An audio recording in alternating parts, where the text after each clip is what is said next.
Welcome, everybody, to Adrift and Aldhalor, our weekly actual play D&D show set in our home world of Aradun. I don't know why I'm talking so fast. Our music is licensed through Musicbed.com, and occasionally we use TabletopAudio for some stuff. Oh, that's right. I need to make sure you're actually showing up, Shannon, because I have you still turned off. How dare you?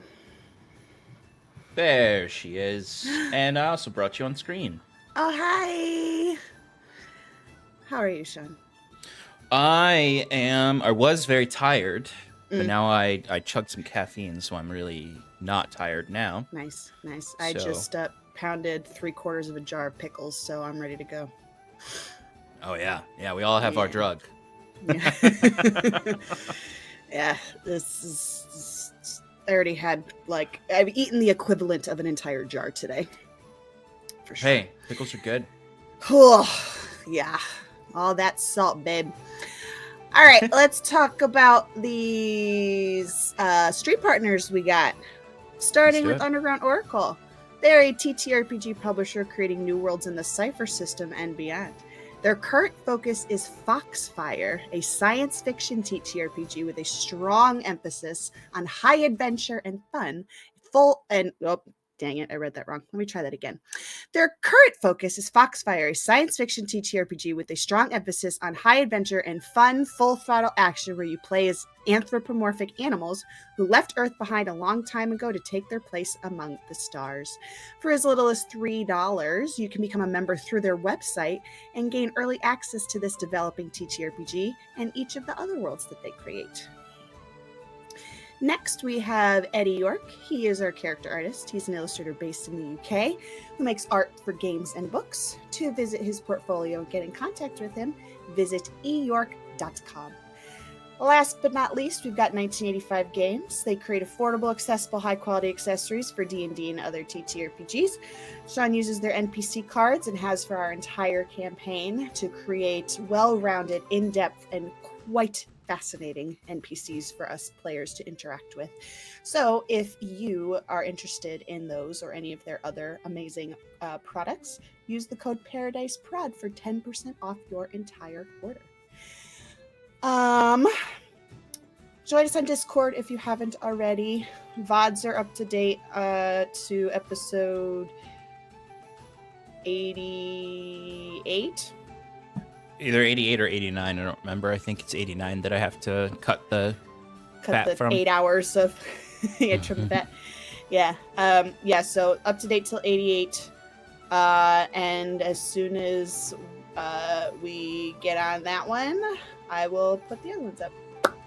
And FYI for that, I exported last week's episode as soon as stream ended.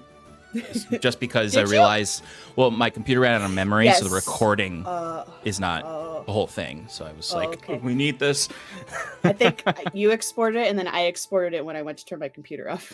Yeah, that makes sense. Yeah, cool. So I saw it on there twice. I was like, we both did it. Cool. Join us in Paradise on all the socials. Yeah. Yeah. Oh, right. Oh, that's right. I got to bring everyone else in. Yeah. There they are. Let's jump into our recap.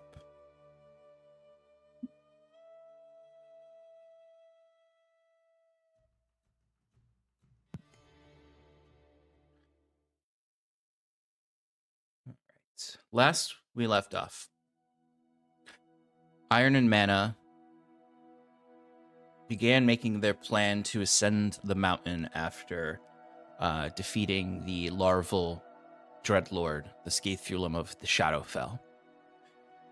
They also discovered or identified a couple of cool magic items that they received.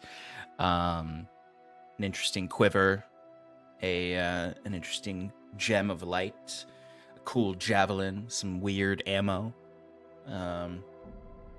But the most exciting thing they did was talk to some dead people with Bruce's femur, magic femur from the not so lich they defeated several sessions ago. He used this to cast Speak with Dead.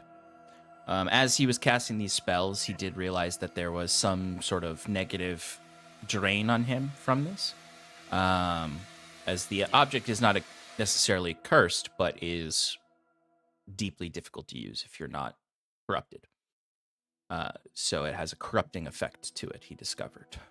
But Bruce's strong will allowed him to overcome that corruption, to use the femur. The first of their Speak with Deads was not as revelatory as they hoped. They were still getting used to how to use this spell and ask the appropriate questions to these victims of sacrifice that were inside the ooze's belly. But they did learn that they do seem to follow a cult of some kind towards this Lord Raven figure. They got a lot more questions or answers out of the second body that they asked.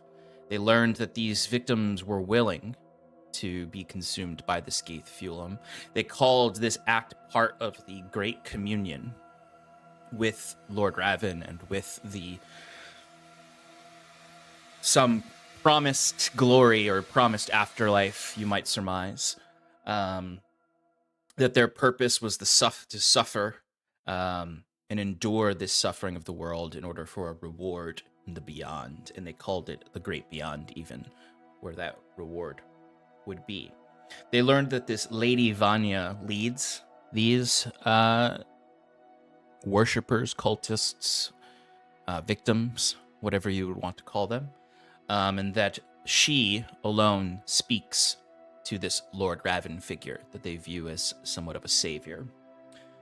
And that their purpose in Summalto is to begin the Great Communion, to do something that would, in essence, you might surmise, release Lord Raven to save the world in their mind. With this information, and with harvesting one of the heads in case they have further questions later on, the party began their ascent of the mountain.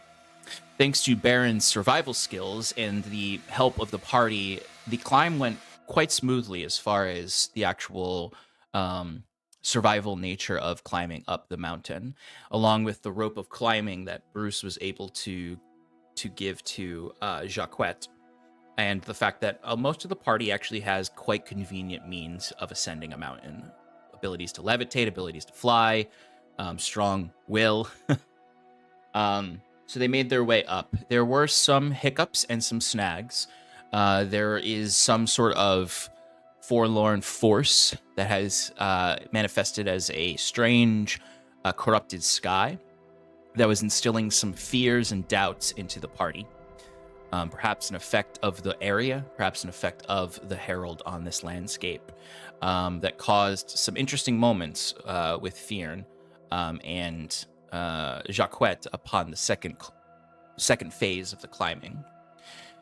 But it also produced an interesting moment where Septimus had an opportunity to sort of show that compassionate side of his clericdom in helping Fyrn overcome this fear that was implanted in him.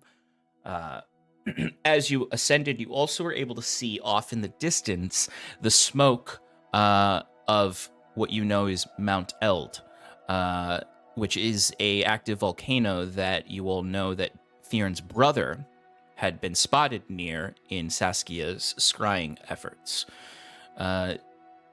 You surmise that he may be heading to the Summalto or somewhere nearby, and that if he's not already dead, that you may be able to find him in this portion of your adventure.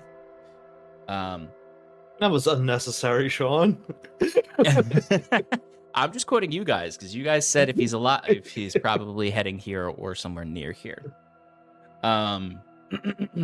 You passed a large frozen lake where there was a clear presence of something ominous in the waters underneath the ice. While a moment of silliness as a bunch of elemental penguins popped their heads out of the snow and you thought that this was the thing that Baron was afraid of, until the ice began to crack and you started to see the true thing that Baron was afraid of, as your stealth failed and an elemental ice serpent attacked the party. You all found yourselves, or most of you found yourselves, trapped in ice-cold waters, trying to escape as this thing was awakening and coming for you. By helping each other out and helping your lovely Axebeak mounts out, you were able to get out of the water and flee and not have to fight this large elemental sea serpent or ice serpent.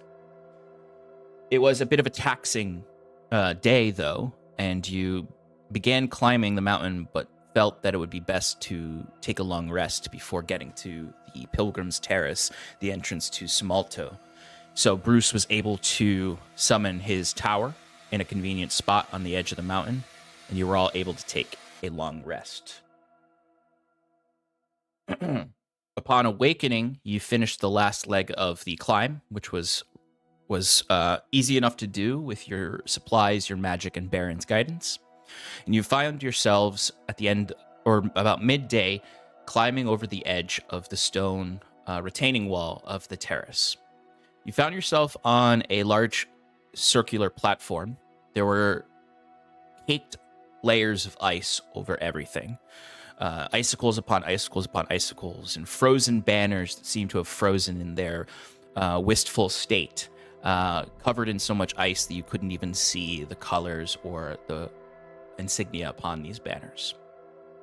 At the back of this large circle was a large jutting spike of mountain that had been carved out with an entrance and stairs that you imagine leads to the proper Summalto city.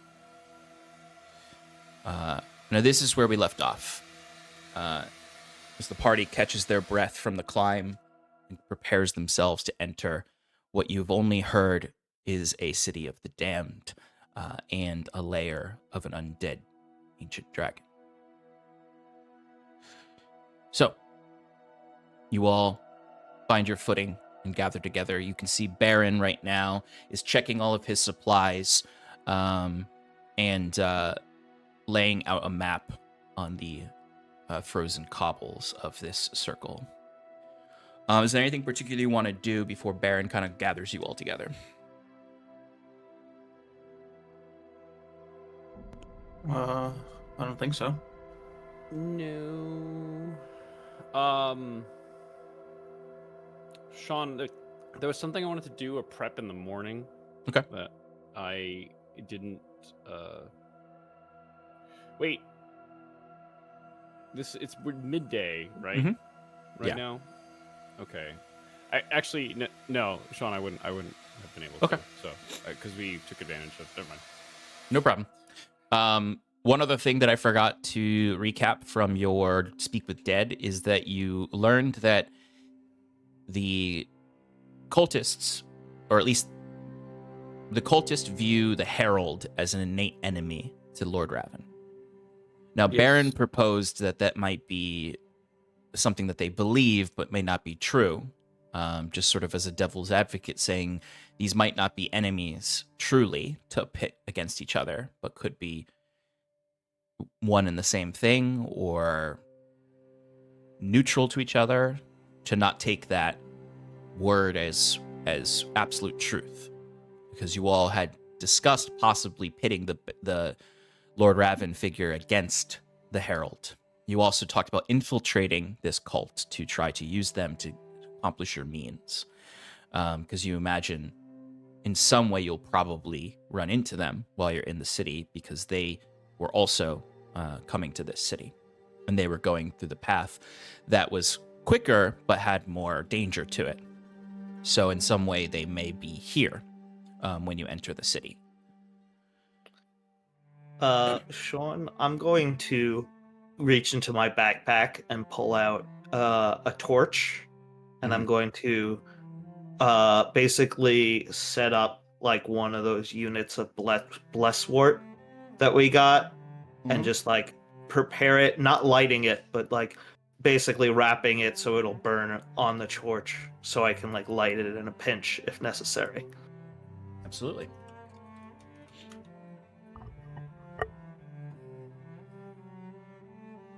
All right. So, Baron has laid this map out amongst some other things, and he does usher you all over.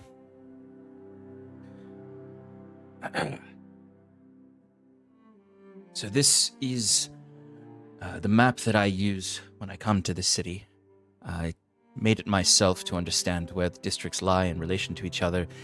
Before you say anything, it is not a one-for-one professional cartographied map. This is just something to understand the layout of the city. He points an arrow down at the far right platform. This is the Pilgrim's Rise. When we go up those steps, it will lead to the broader district here. It is attached by rope bridges to these two other districts, the Pilgrim's Hold, which is the largest portion of the city, and what we know is called the Mnemos Temple. The Mnemos Temple is attached to the Sanctum of the World, and all of the districts are generally attached by these rope bridges. Your cult you spoke of should be coming through the Sunburst Gate here in the southern portion. I imagine they are resting, if they are resting, in the Politico town, or Portico town, unless they've made their way deeper into the city. Now, from my understanding, the Pilgrim's Hold and the Sanctum are the primary areas where the Herald's dragon rests, where the Herald, or at least where the lair of that dragon is. Not sure if the Herald stays there too. I've generally snuck my way through, trying not to disturb anything. As you get closer to the Sanctum and the Firmament Temple at the highest peak is where you'll find more of that presence that is similar to what we destroyed down at the base of the mountain.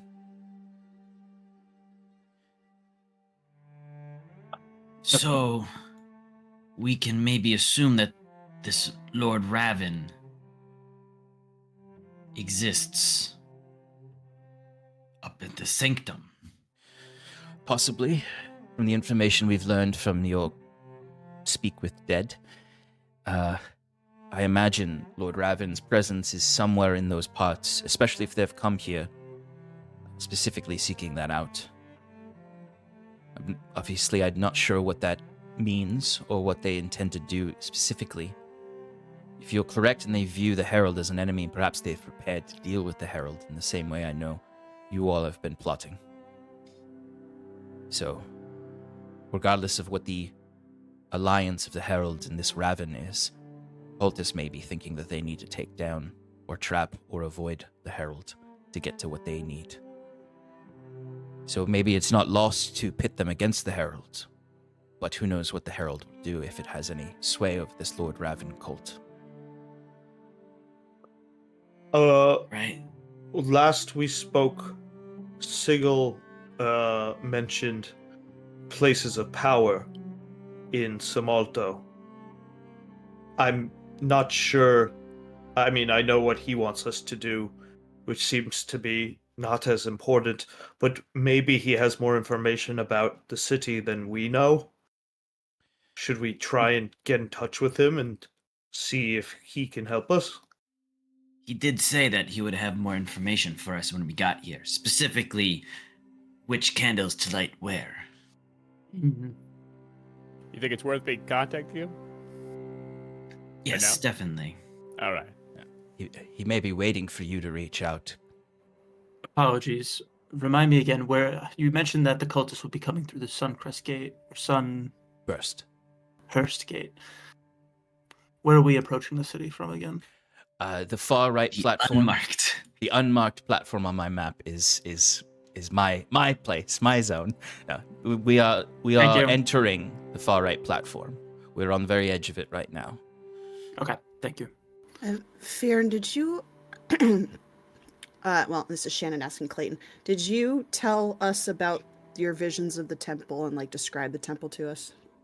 I described it, yes. I gave all the details about the visions to you guys, but I only showed the document with the stuff about the weapon that the artifact that I'm searching for to Septimus. Okay. All right, so then Saskia to Fyrn. Fyrn, is this mentioning that there's a couple of temples here, is one of them the one that you're searching for? Is that here? I don't believe so. Is that right, Sean? No, it would be one of these temples. Ah! What do I know? Because you those the temple city in the mountains that you saw in your visions was Summalto. Cool. And the like path that you were walking up, those steps, is the path that the cult took. You guys bypassed that path by going up the side of the mountain. Mm-hmm. You might even surmise this little winding river on the map leads down to that dark river that you pictured in your dreams. Yeah, I think I would just like kind of step away for a second and like look out into the distance, like try and find an angle where I can see the topmost temple in the distance, and I say, it's hard to tell with this strange weather, but yeah, I think so. Great. So do we? So what's our plan here, everyone? Or do we want to try and? Well, let's hear from Sigil first. Okay. Yeah. And then we can try to decide where exactly we need to go. Order of events. Or before we take too much time, I'm just thinking quickly. If we know the cultists are going to come through the gate, and we want to learn more information about them. If we had beaten them here to town, is there a way we want to try to ambush a couple of them? And then you two, pointing to Sass and Jaquette, maybe you've had abilities where you can change your appearance. You take their place and try to learn more information. Aren't we sure that we didn't beat them here? The road up was quicker but more dangerous, whereas we took the longer route but the safer route up the mountainside. Correct? That is correct. But they're moving more people, and if there were dangers, they may have needed to rest more. So I think that If you want, we could, if we could set up an ambush, a good location, or someone could scout out a good location. No. Set some traps. I'm just thinking out loud. We should know more about the area before we go diving let's in. talk We don't to know what Sigil. sort of dangers are here. Sigil first. Depending on where you are trying to go, there are two paths forward from the Pilgrim's Terrace. Yes. Yeah. There's the I want to leftmost go- path that goes right to the lair, and then there's the northern path that leads into the Who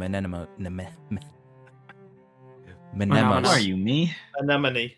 And like I'm saying that's canon. Baron can't get this temple's name right.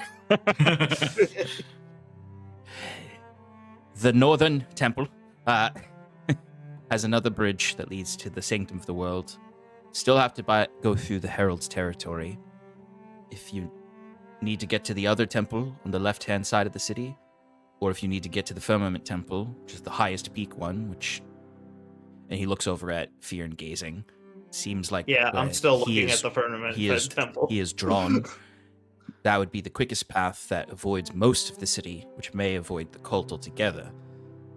But it depends on what you want to accomplish here. There's places of power that your friend is trying to get you to. I imagine he'll want you to stop at each of the temples of the city. And where does the blessed wort that you've come for grow? There are a few different patches. Each of the temples had growth areas of it.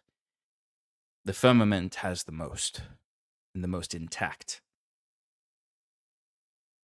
I've never actually entered the temple itself, just to the grounds around it where the wort grows naturally. But each of the temple areas some sort of store of old blessed wort dried out, frozen, or living plants. The firmament has live growing stalks, and I have seen some live grown on the Spirit Bridge. Menemos and Anima have more dried sources of it. I have not also fully explored each of these temples, their entire architecture, their bowels, their lower levels. I tend to try to get in and out.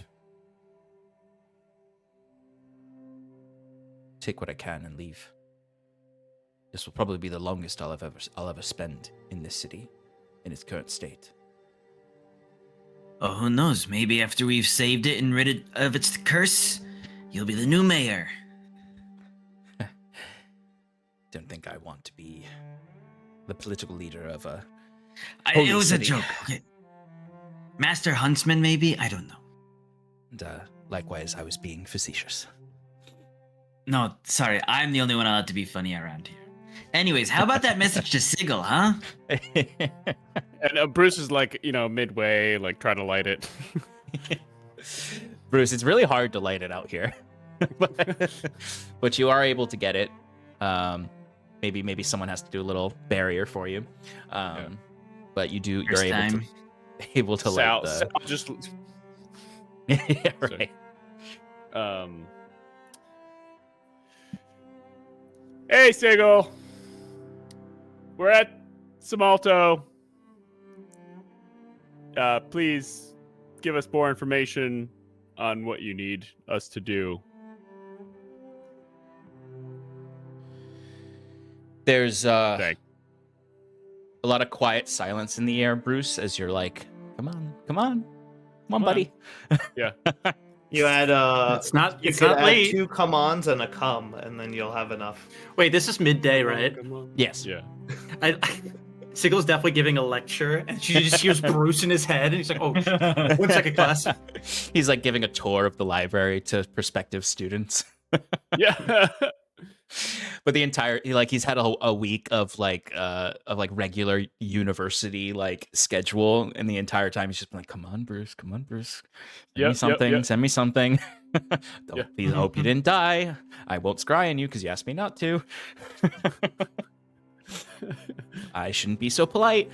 I'll call you back, Bruce. I'm in the outhouse. Can I add scry if you want to?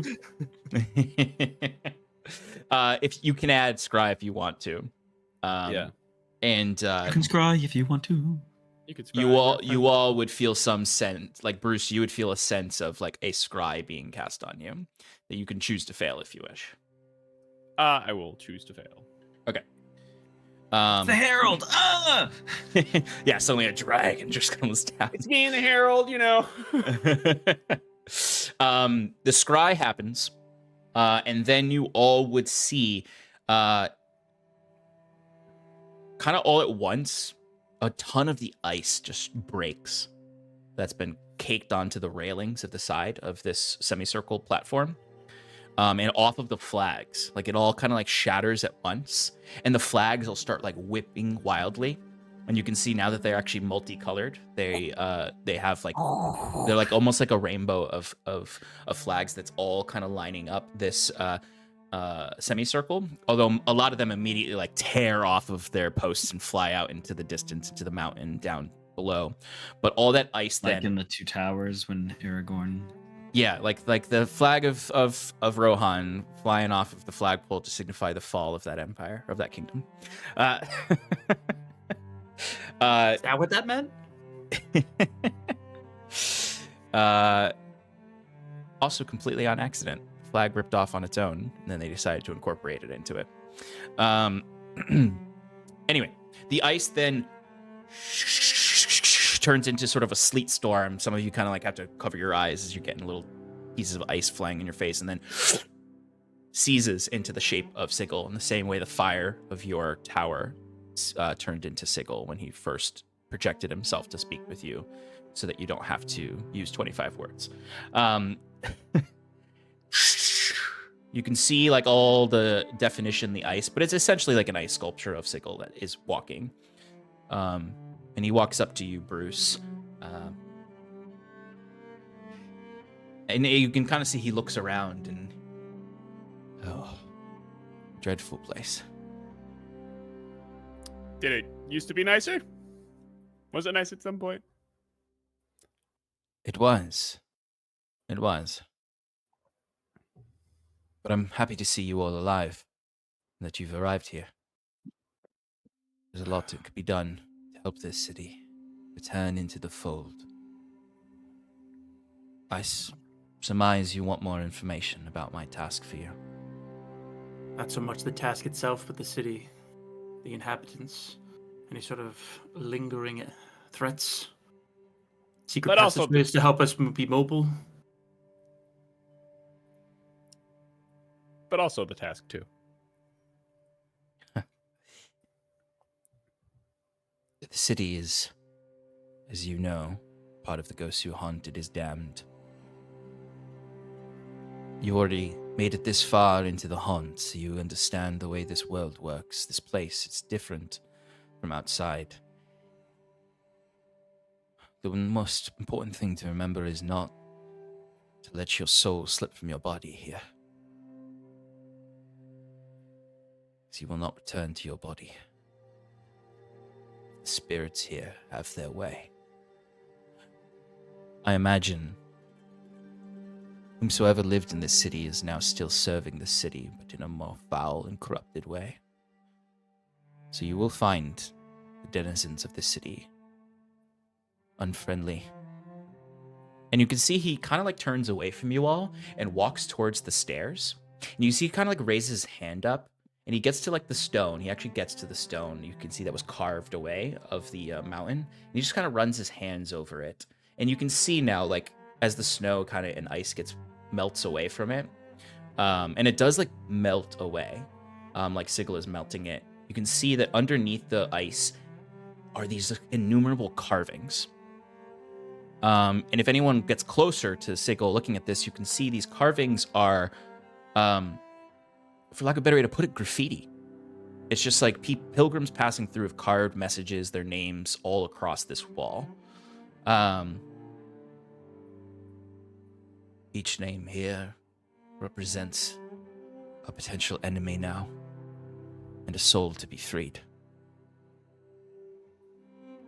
And then you can see his hand kind of like phases out for a second as he kind of gets a little closer to the actual stairway, and then he kind of pulls back. And he looks back to you all. And the material plane is weak here. As if something is gnawed at it like moths to cloth.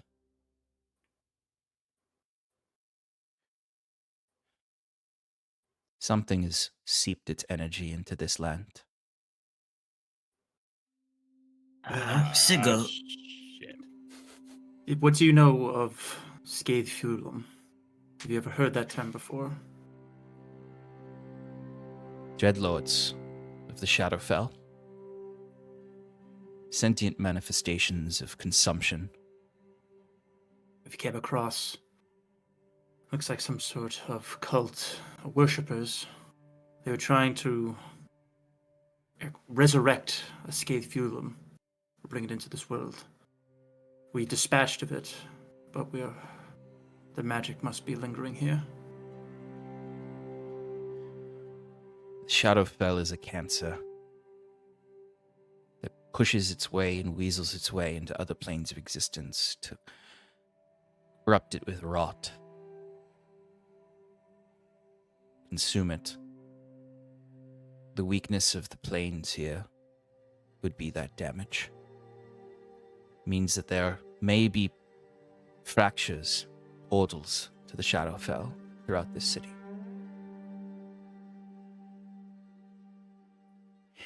If something seems strange about the space and reality around you, it's best to be at your most wary. And you all now kind of like think back to Stormbreaker Landing and the way that like there was physical anomalies all over the city that were no longer there once you purified it, but places felt like you were walking along a tunnel longer than it actually was. Gravity was mismatched. Corruption made reality make less sense. How familiar are you with the Scathefulum, Sigil? Quite familiar. It's a fascinating topic. Fascinating creatures. So, my understanding is they consume, right? They're a cancer that consumes, and so these 3 individuals that we found, it consumed their souls, I assume. And it's going to continue consuming. And I assume that what it consumes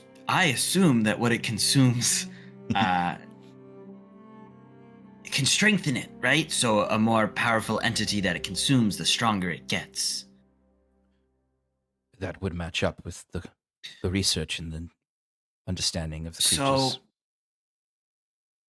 and I might be going a little out here right now, but would it be possible for a Scathefulum to consume the corpse of a dead god?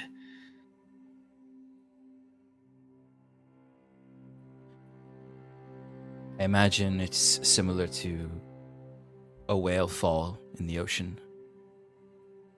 Large behemoth, titanic creature sinks to the bottom to rot, and all the scavengers devour it and feast. Now, Scathefulum do require a certain level of mind in their consumptions.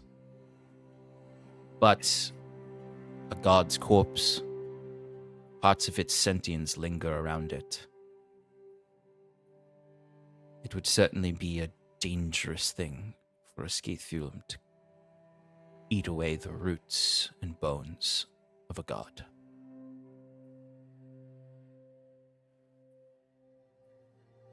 How did all this sound different than what the Herald is? Now I'm starting to think that this is not just mere coincidence that the cult is here trying to resurrect their Lord Raven. And the Herald, everything that we learned of it, we only learned that its consumption consumes life. It sounds exactly the same as what the Scathefulum are. So maybe these 2 factions are not even 2 at all.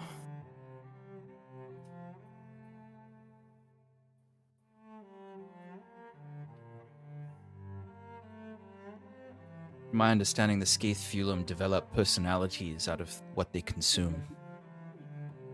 Their natural form is mindless. It is the amalgam of the souls they consume that creates the Dreadlord within. Without those things, there's nothing there but hunger. They begin to become cunning. If a Scathefulum were to be consuming this god, it might be taking on parts of its mind, identity, its domain even.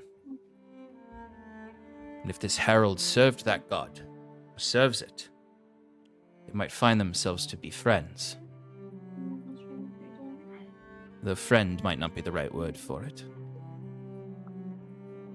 Well, we know that there are more people up here alive than just those in Sercanto.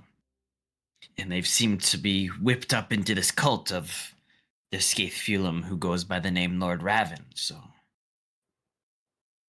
Scathefulum, history has shown, do like to ornament themselves with titles. Perhaps it's the ego that comes with consuming the minds of Ulman. The recorded Scathefulum out there called themselves lords, queens.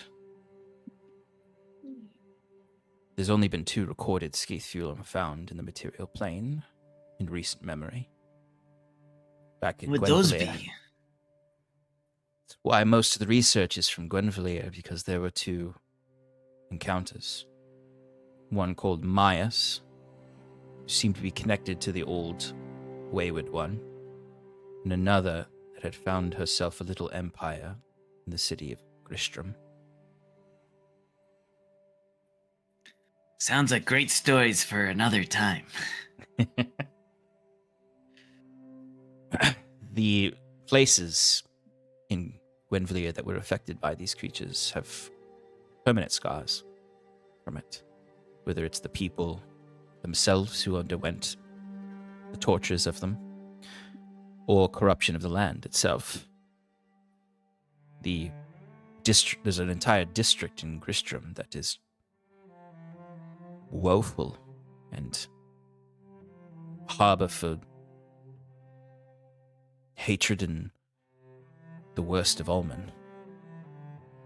Theory suggests it's the roots of the Scathulum still present. They delight in inciting Ulman, getting them to turn on each other, getting them to kill for the Scathulum.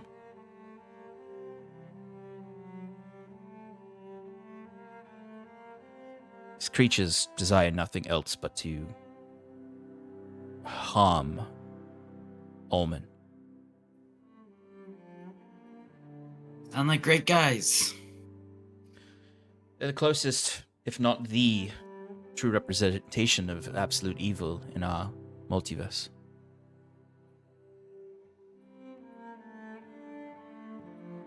But they're more of a force of nature.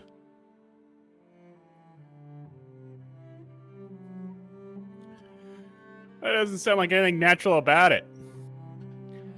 There's quite a lot about the world that is seemingly against the nature of Ulman.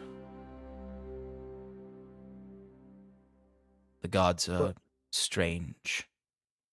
These ordning spirits you've been researching, their minds are not Ulman. Their minds are alien. Their minds are on a different level, different timeline. These little robots you've been encountering, it seems so strange to you. They are also a force of nature.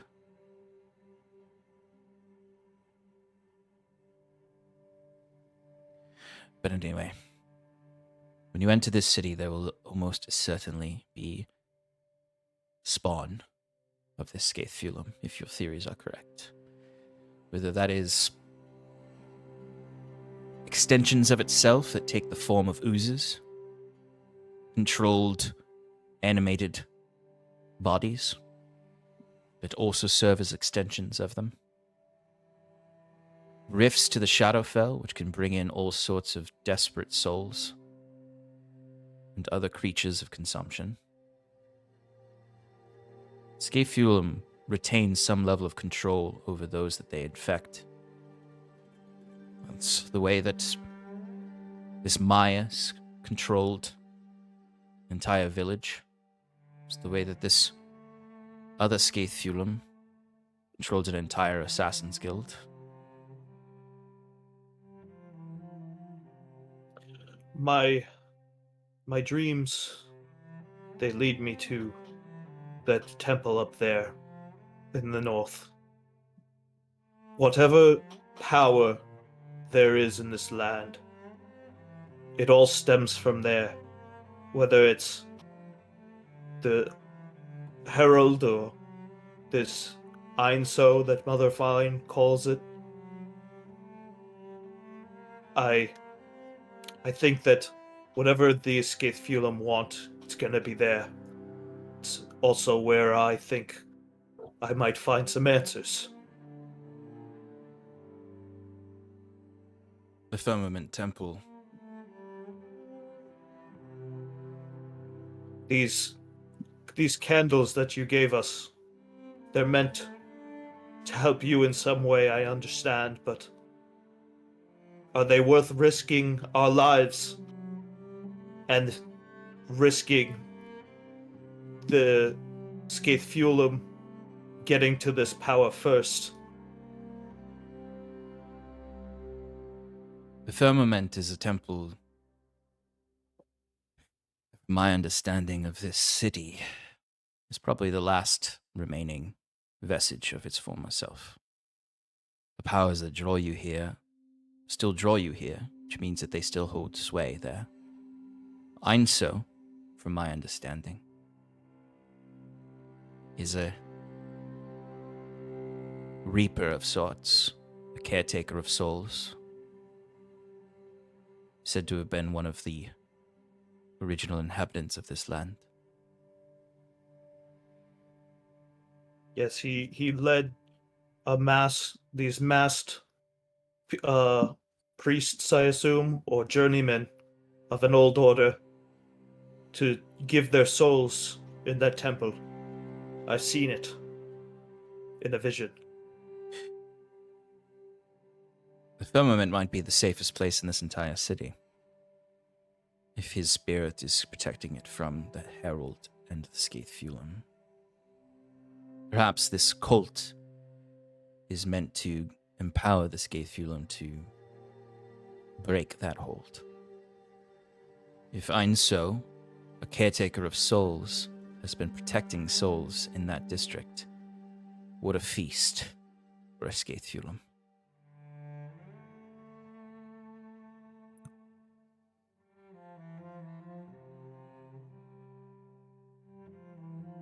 The candles are meant to help the city.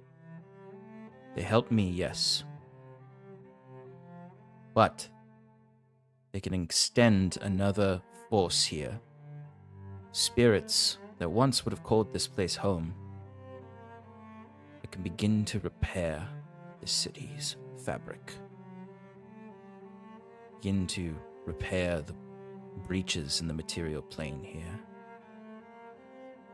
For as much as the elemental planes of existence are separate planes from the material, they are intrinsically linked to it, in the same way that the Feywild is.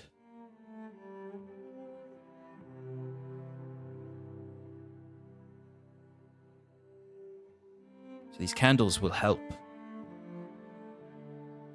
But you are correct, it is a risk. And it is your decision to take that up or not.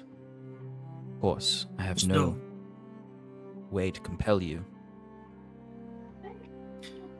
So, where do they need to go? Help us navigate the city then. They would need to go to the 4 places of worship in this city. What was called the Spirit Bridge, the Anima Temple, the Mnemosycbed Temple, and the Firmament,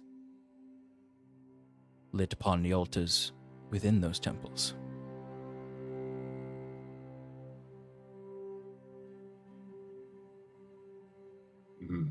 Together, all lit across the city, would create a sigil.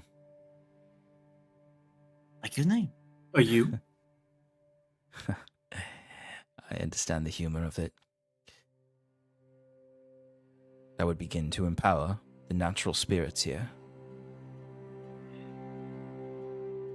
and soothe the pain and wounds of the ghosts who haunt. Do specific candles need to be lit at specific places?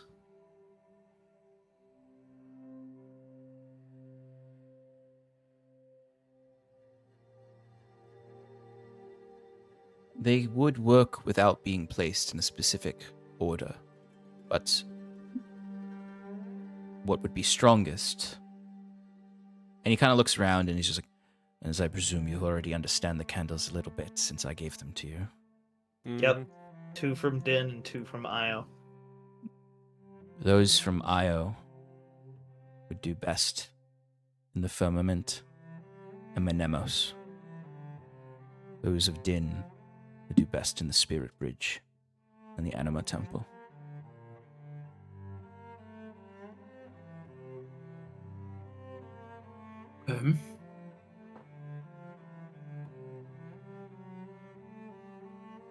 My goals with these candles are not,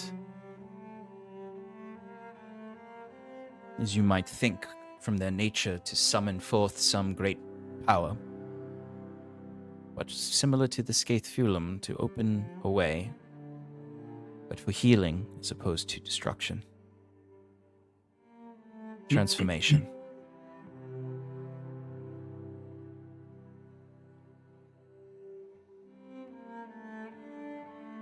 It's all bulwark, well and good, but a vanguard against the cold winter coming from the glacier to the north.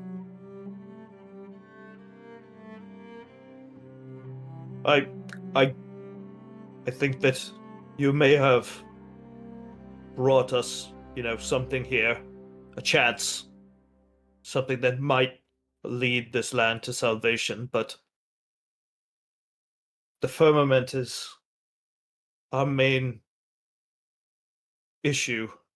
If what you say is true and the Herald is protecting that source of souls from the Scaithfulon, that will be the most difficult place to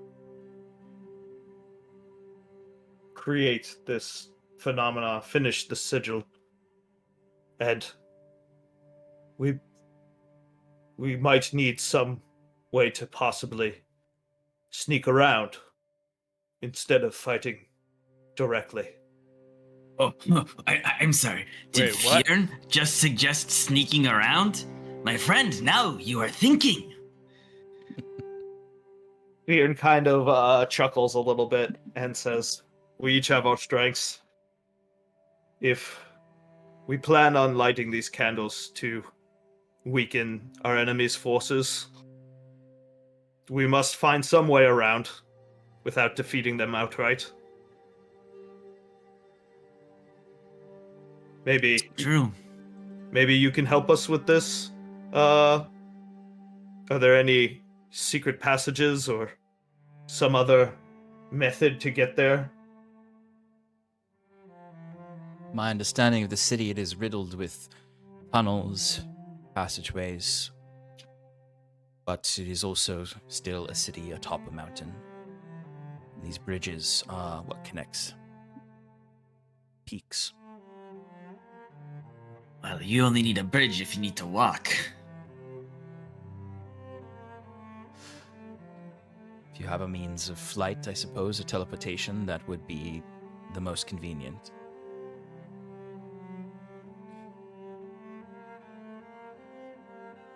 I suppose there's one thing I can offer you.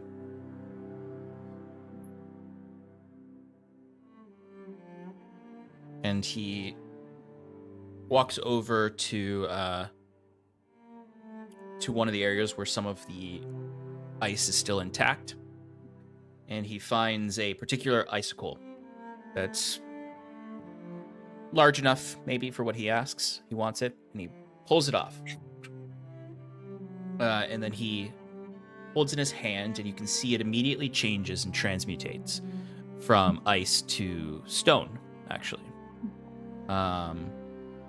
And it almost elongates and sharpens and becomes a javelin.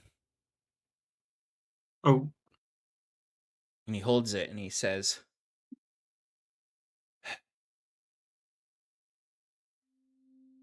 "This weapon contains the power of the earth. It must be recharged at each temple when you light the candle. But what it has in it now is the ability to earthbound something. It only has one charge in it. If this herald catches you, this dragon, it will buy you some time if you can strike it." when you say earthbound, you mean immobilize for a short period? Correct. No, he means Ness and PK Fire. I knew it was-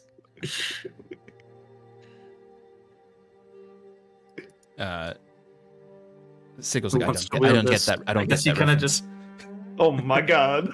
looks to Fyrn. Play some Super Smash Brothers, please. Would you be the one to wield this, Fyrn? I've got a pretty good throwing arm. Bit of an understatement, but yeah. Yeah, but that's all right. That's only if we got caught and We do have to confront it, which we're avoiding doing. So Right. now the question is, do we try to tackle the lighting of the candles first? Or try removing the cultists? I would wouldn't say we lighting light the candles first, right? Wouldn't lighting the candles make the cultists weaker? Don't know if it would weaken the cultists necessarily, but it would definitely weaken Lord Raven's strength. I mean, they're just cultists, though. How strong can they be, right? But if we create this method, as Sigil says, for the souls to escape this land, wouldn't that make it so the Scathefulum would have less reason to be here? They would be able to siphon less power because there would be less power for them to siphon. Right, but if this is where the Scathefulum has started to worm its way into the material plane, then we need to stop it dead in its tracks. Send it back to the Shadowfell, where it can no longer harm us. Right. My question, should we divide and conquer? Like, That each was one of going us... to be my question as well, to maximize efficiency. Right. And I could, hop in a bag and have Lollyrock fly me all the way to, the firmament. I can go across the chasm. We don't have a way to communicate. Do we? Yeah, it's the one flaw. Yeah. I've got also make it like a timed thing. So Jacquet takes out his horn of silent alarm and goes, I have this that I can use to communicate with all of you. I was going to suggest, actually... Fyrn pulls a crumpled business card out of his pocket. That is a great idea, Fyrn. Well, I might have one of something that we can do is I can go myself to 2 or 3 of the temples and light them. I'm not saying this because I think that I can take them all by myself, but out of everyone here, I have the highest likelihood of getting in and out unseen. I have my flying, I have my dimension door. If I don't want to be seen, no one will see me. However, that doesn't mean that I won't need help. If you six, gesturing to Baron and Sal. Big Boy, Sal, create a distraction, maybe while going to light the 3rd or 4th candle, that will give me the opportunity to ensure that the other 3 are lit, and then I can rejoin you.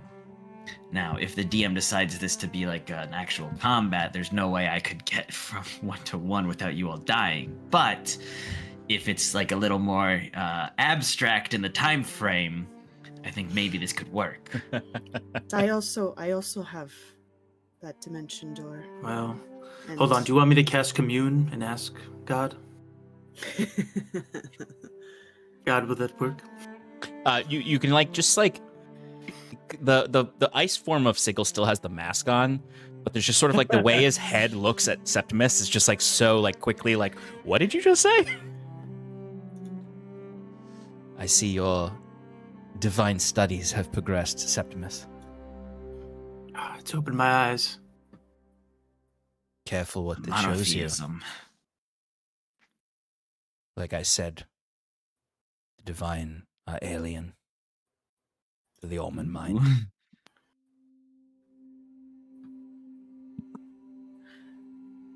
I think that if we are going to cause a distraction, I think it should be at the Anima Temple first. That way we are leading them further away from the firmament. And it still provides you with a method of escape through the Manemos Temple if things go wrong. Also, I'm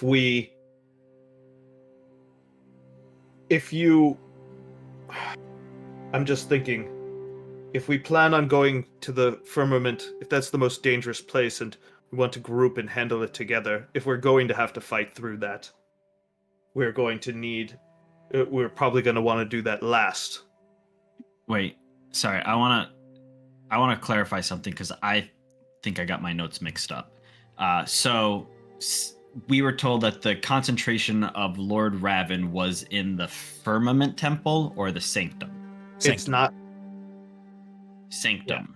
Yeah. Mm-hmm. Okay, and the Firmament is the one that's kind of like under what Sigil surmised that it might be protected by this Ein So spirit. So the Firmament's the least dangerous potentially. Yes. And the firmament's the one only accessed by the Sanctum. Right. Correct. Or by flight. But there has to be a reason why the people in the Sanctum haven't gotten to the Firmament yet, right? Well, it sounds like this spirit is protecting the Firmament. Right, so Yeah. what makes us think that we can get in? I think We are I not have... undead? Sigil interrupts there and just sort of points at you, Fyrn. You're probably the key, given you're a spirit bearer.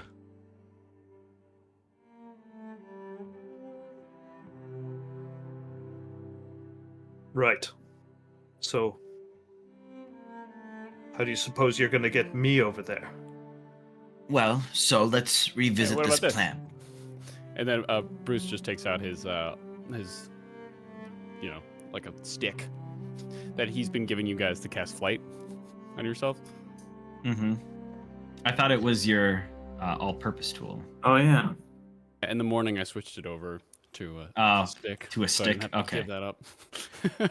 Fair. I will say, and this is often a debate amongst people when it comes to bypassing evil that happens to be somewhere that would be easy to get to with flight, that your primary enemy is a flying dragon.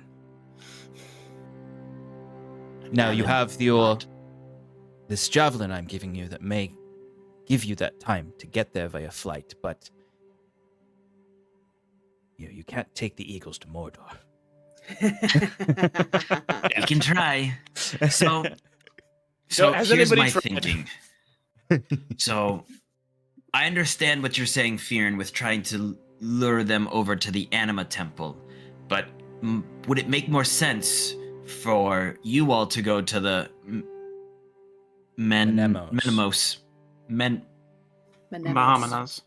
Menemos Temple right here? I can fly to the Spirit Bridge and then the Anima Temple. And then after you finished in the Menemos Temple, we can meet up in the Sanctum. And then from there, head up to the Firmament. I can also change my appearance to look like a cultist if you wanted me to just walk over there. We can try that, but my concern is that if you get caught, it's, you don't have as many utility things. You don't have a cape that can fly and help you get out of there real quick. I can dimension door though. But I also think that it's better that one person goes off and the rest stays together in case something bad happens, if that makes sense. And you're comfortable going off by yourself? I am pretty confident in my ability to both be unseen and sneak around and get out of danger very quickly. Is there anything should we try to collapse the Spirit Bridge in case that... we don't know where the cultists are. If they're still down by the gate or in town, it would cut off their way of getting to us. Well, don't we have to light a candle at the Spirit Bridge? Wait, no. Do? Yeah. On the Spirit Bridge? Wait, is the Spirit Bridge like Bridge- made of spawn? Sigil literally is about to say, the Spirit Bridge is the only, besides the bridge from the Sanctum to the Firmament, the only stone bridge. Okay, never mind then. Sigil, one more question. If we do succeed to create this circle leading to another realm where the souls can escape, is this something that maybe the Scaithfulan could use if we don't eliminate them first?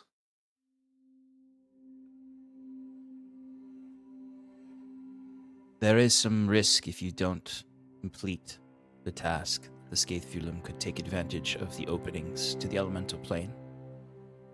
If you fail in all other aspects of this mission, I'm willing to trust Sigil that our best course of action is to light these candles. I'm I willing to trust understand. I us just to get the want to job know done. the risks. Hmm? I understand. I just wanted to know the risk. So My then the question is, if you wanted a distraction, right, in Menemos, what exactly are we gonna do? I mean, Please, you guys, you're a What we walking normally do. distraction. we should honestly just try to sneak. That usually gets us caught. Yeah, all right. So we get caught, right? And then what? And then you fight. We light try the to candle. stave off the dragon as much as we can. Every- Hopefully ground it from this tool that Sigil's been given us, and continue to make our way. I think the name of the game here is to be swift. We need to be Right. swift to get these things lit. And then once they're done, the final battle commences. Well, if we have to light a candle in Menemos, well, I guess you're right. No, never mind. We can make theories and plans for all day if we must, but the truth is we won't know until we go and see where the enemy lies. I suggest That's a good point. our first plan of action should be to scout out the Pilgrim's Hold, perhaps find where this Herald Herald. is hiding, and how badly the Scathulum has infected this area. And from there, we can make a decision on where to strike first. Does that sound That's like a plan? Yeah. Okay. If I say Plan A, that's for Anima. If I say Plan M, that's for Menemos. Interesting. How did you come up with those acronyms?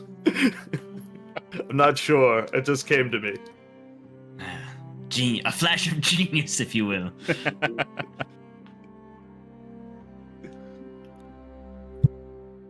well, there is an awful lot being shouldered upon you, Einen Manor. I'm happy to see you taking on the task. If I can, will help. With each lighting of the candle, I may be able to influence this city.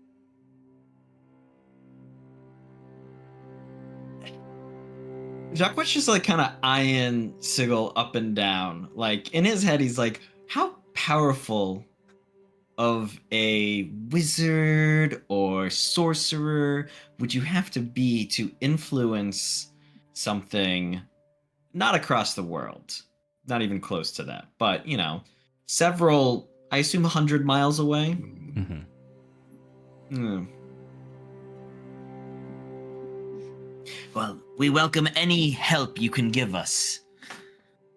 Baron, you haven't said anything since Sigil showed up. You know this guy? I've never met this man in my life. Oh, That's okay. what we introduced Just- you the other day. I'm sorry, I met this man once in my life. That time he was fire, though. Now he's ice. Ice baby. Do. The next time he's gonna be dirt. That's a good then tune. You should just sing it next time at You gotta your go on the next show. Your plan sounds What do we solid. Baron would say, like, this plan does sound like your best bet at accomplishing what you're endeavoring here. I may have to peel off from you all, as I have my own task here. Well, you don't want to come on and kill an undead dragon with us? I would love to. But if I die and you all die, the entirety of Syrinscape withers away. Something tells me that no matter what, that's gonna happen if we don't succeed. You're not wrong. You're not wrong. And you got his face gets really serious there, like realizing, like, I have to fight around a dead dragon.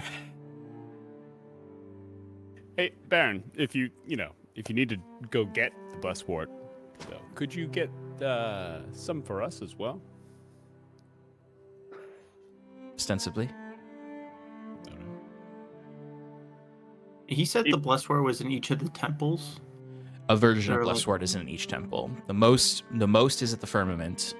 There's Mhm. dried stores in Menemos and Anima, and then there are some natural growing ones in the Spirit Bridge. Okay, cool. Spirit Bridge has the least of all the places. If we come across some in our, I guess, mission, be good to grab some. We saw how the Herald reacted. Actually, with that thought and thinking about what Fyrn did earlier, Jacquet is going to put one of his units into his bullseye lantern. To prepare to use it should he need it. Yes, everyone prepare your units. Come here, Sal.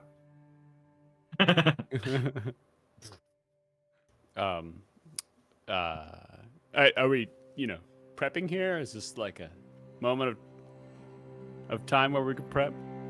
I think Yeah. we should maybe prep, do some light scouting like Fyrn suggested, and then reevaluate. Excuse me, the plan. The insinuation is that this little rampart here is like is where the bonfire is. If this is Dark Souls, you're out of grace right now, and you can't be attacked here. But the second you There you leave it, go. you'll be in the real like shit. And you can even like surmise that just from like Sigil getting close to the vestibule that leads into the city, where it started to get weird. He started to say like this place is being torn apart. So this would be the place to make any preparations before getting into the shit. Got it. Okay. Yar. All right. So just to clarify, where there's a mountain that kind of peaks above us. Mm-hmm. Yeah, you can see that. You from here you could see the firmament. It's really the only part that you can see from here. You can see that it is Okay. sort of like the highest peak here. So you can see sort of like the vague shape of the temple up there. You can see kind of like the columns. It's like as if you were looking at like the Parthenon from like really far away. You can see kind of that columned wall around it, which Fyrn you remember from your dream.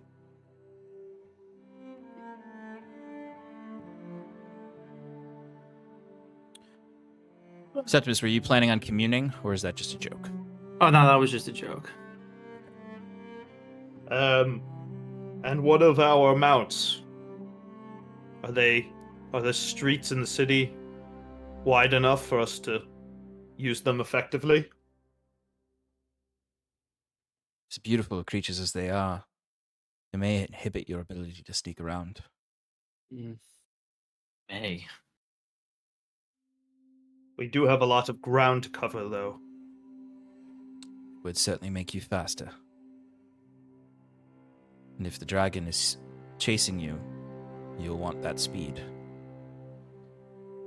Also make good distractions. Perhaps we take them to Pilgrim's Hold, find a place for them to hide, and we'll have them as a course of escape if necessary. I feel like we're not gonna do much sneaking, so I think we should just ride them and try to be as fast as we can. I guess that's fair. We're not here to sneak, we're here to destroy. Well, Well, some of us, obviously, Jaquette's specialty is that. Let's use that to our advantage. All I'm saying is that in the past, myself, Sal, Bruce here, whenever we try, we fail. So we might as well just not plan that it's going to work. We can leave it to Jaquette to be our ace in the hole. Yeah, especially because we don't have Baron's little pass without a trace.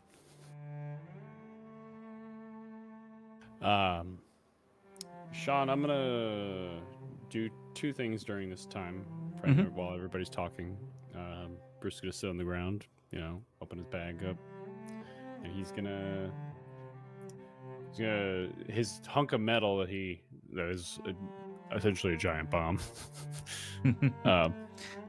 He's going to modify it and see if he can. The blessed word that he took previously is he's going to try to see if he can change the element to be radiant or whatever the blessed word is. As that form of damage. I would say you'd be able to take a little bit of time to infuse the bomb with the blessed word. Okay, cool. And it's like this I imagine it's like delicate process of you taking at like opening the bomb, finding the explosive material, and just sort of like slowly like figuring out the best way to disperse the blessed wort throughout it. But it's relatively easy. It's just you being very careful because you're handling explosive material on the side of a mountain. Right. Which color wire was it to diffuse again?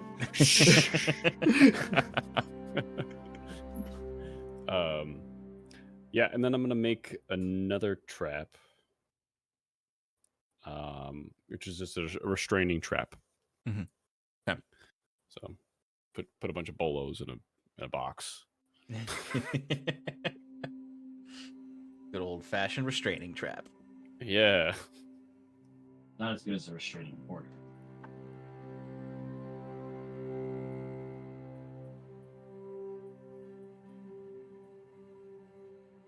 And so I guess if it's not really going forward, Jacquette would fly up higher onto the mountain to start scouting the city.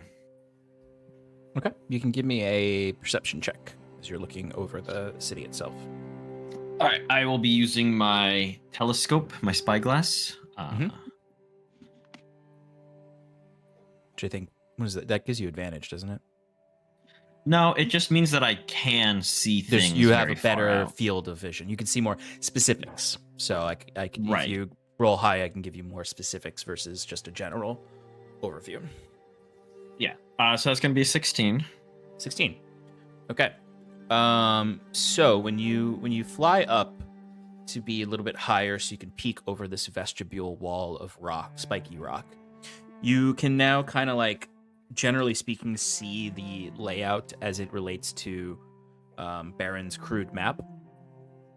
So you can see all of these frozen wooden bridges, and they make you a little worried, just because their stability seems to almost be held up by the fact that they are frozen solid, more so than that the ropes of it are well maintained. So the rope bridges do seem a little bit sketchy as you're looking out with the 16.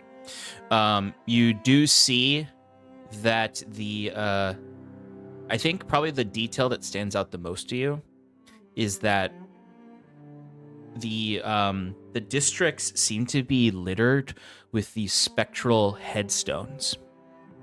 Like literally this city has become a spectral graveyard, it looks like. As you can see, there just seems to be these sometimes floating, sometimes attached to walls, mostly littering the streets.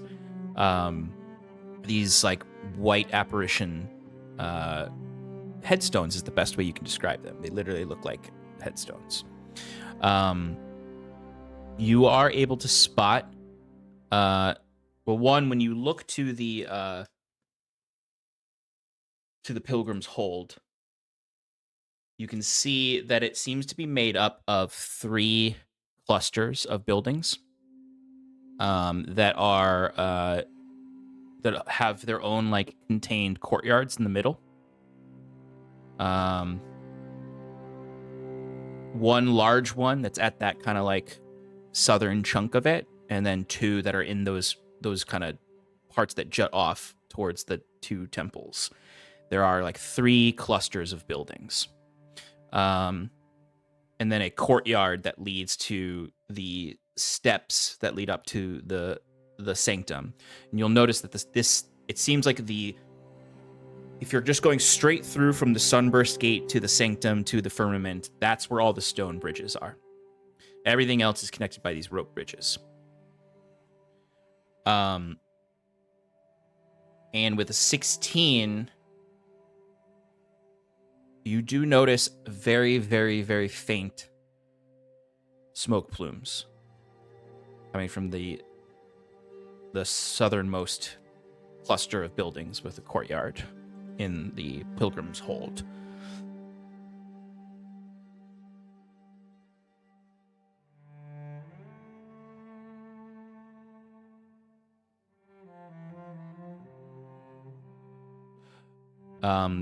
The other thing that you notice is that the Sanctum is the only place here that's like seems to be covered in that same kind of fog that the lowlands were filled with when you were all traveling through it.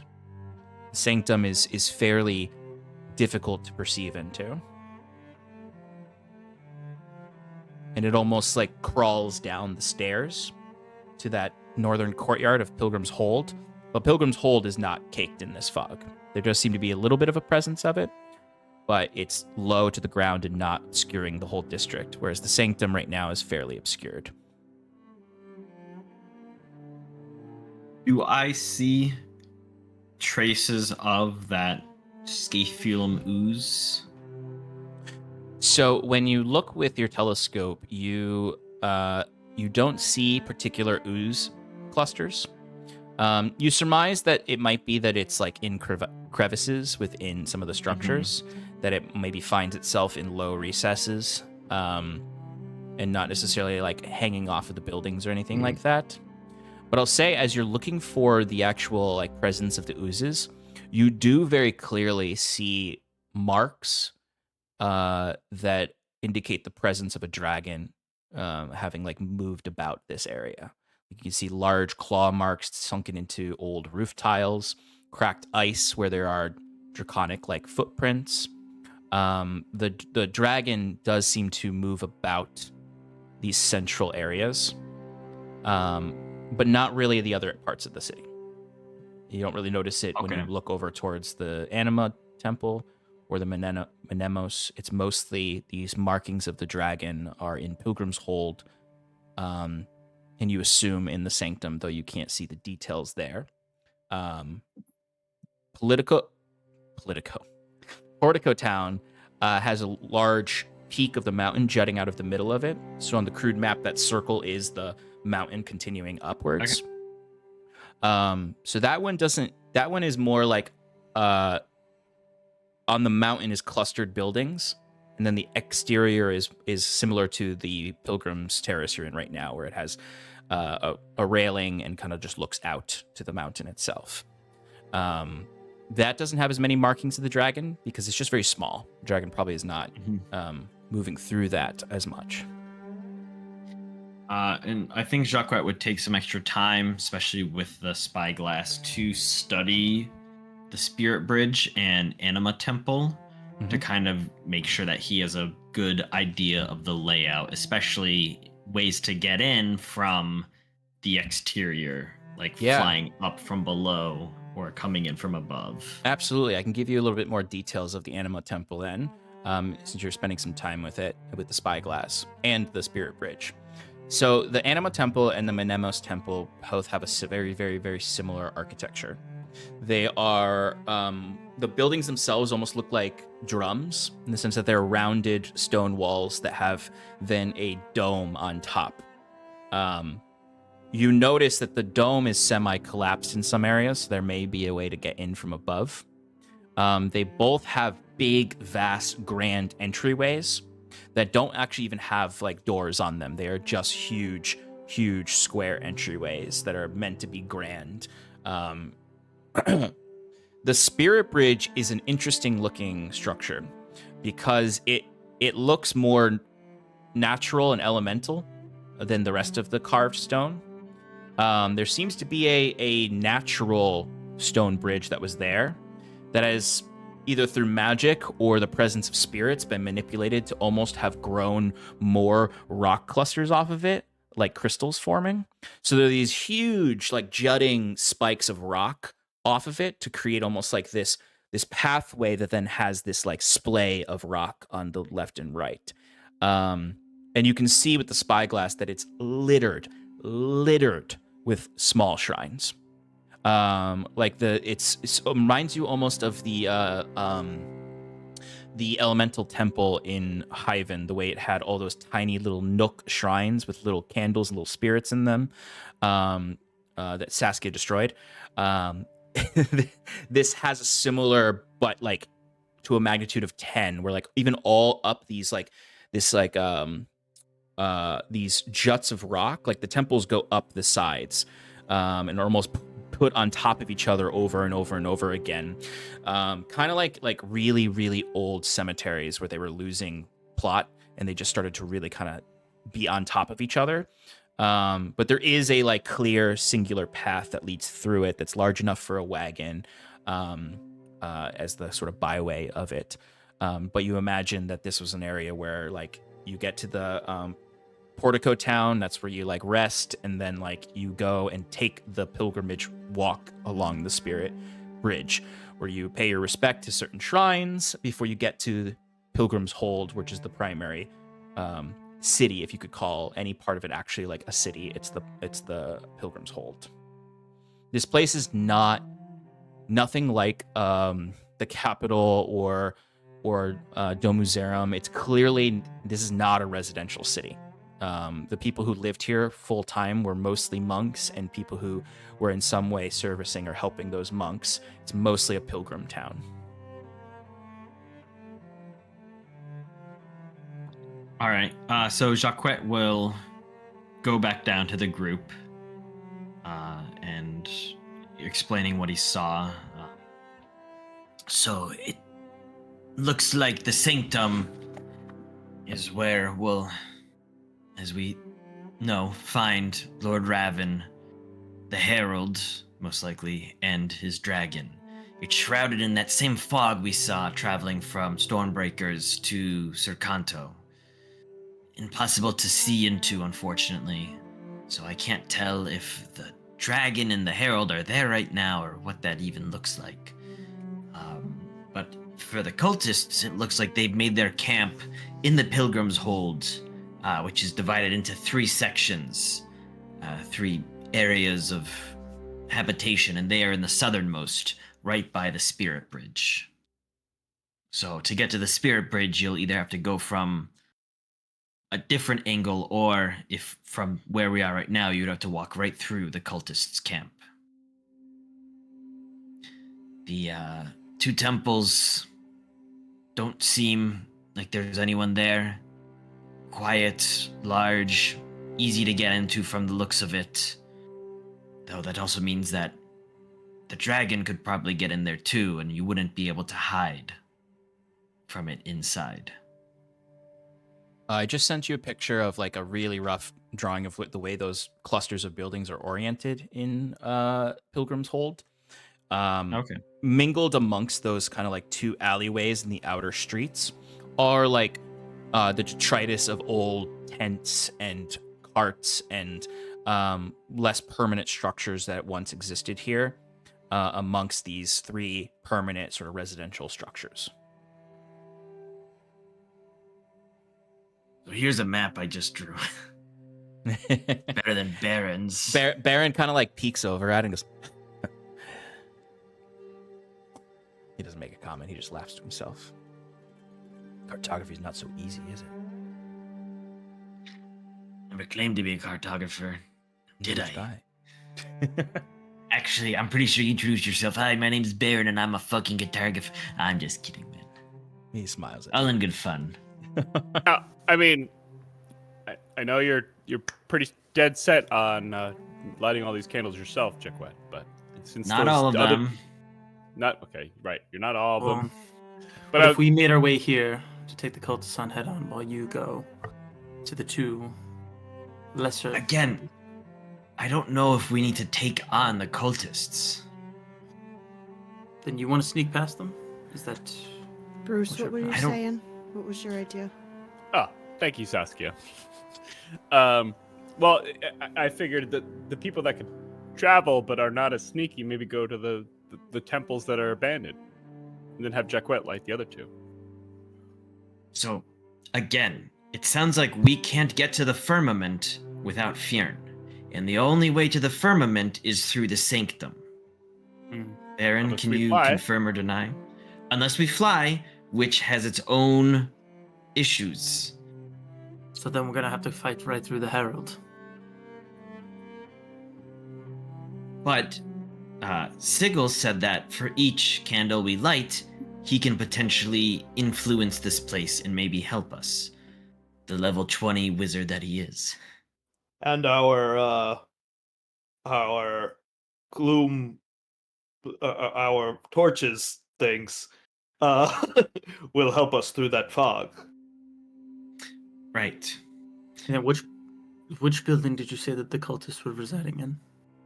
So they're in Pilgrim's Hold. Yep. In the southern cluster, closest to the Spirit Bridge. So My thought is I Go can ahead. literally fly right from here to the Spirit Bridge. Mm-hmm. In Yes. 6 seconds, light a candle, and then fly off and head to the Anima Temple. Yes. While I'm doing this, you all can head to the Menothos. Where the TH come from, I don't know. The other temple, and light a candle there. That's 3 candles lit now, and we meet back up in the Sanctum, where we can try to take on the Herald, the Dragon, Lord Raven, probably some cultists, maybe this Lady Vanya as well. I don't know, and fuck it.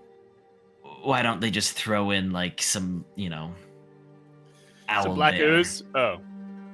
So, if something goes wrong with this plan, what's our backup? You have a way of getting in touch with us, clearly, with your horn. I can. Right. What about the other 2 groups? No, it sounds What like we're do you all mean? staying together. We're all staying together except for Jaquette. All right. I mean, if you disagree, please speak up, but I just think that this will be the most effective way. And we shouldn't be too fractured in case something goes wrong. If I die, all right, that's 1 person. At least the rest of you can keep going. Quite, you're taking the most risk here. Honestly, I think not being near you guys keeps me safer. Because again, you're the ones that will be making the distraction, having potentially the dragon come down on you and the cultists if they decide to get involved. Baron kind of, after laughing a little bit at you saying safer without them, I suppose the only other ways that you can equalize this split is if Jaquette brings Bruce in a bag. Yeah, I was gonna suggest that, but Another option is that, and this is all depends how it plays out. If you go to the Menemos temple and the Herald's dragon shows up, but not the Herald, or both, fight them there, because I don't know what awaits us in the Sanctum. That's the problem, is that there's a very large unknown there.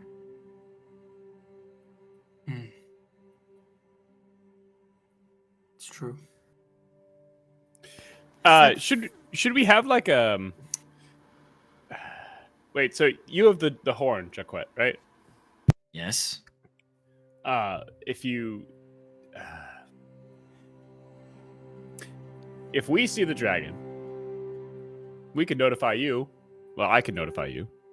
I could send you the notification. If you see it, what if you used your horn of your horn? Silent alarm. Yeah. And you can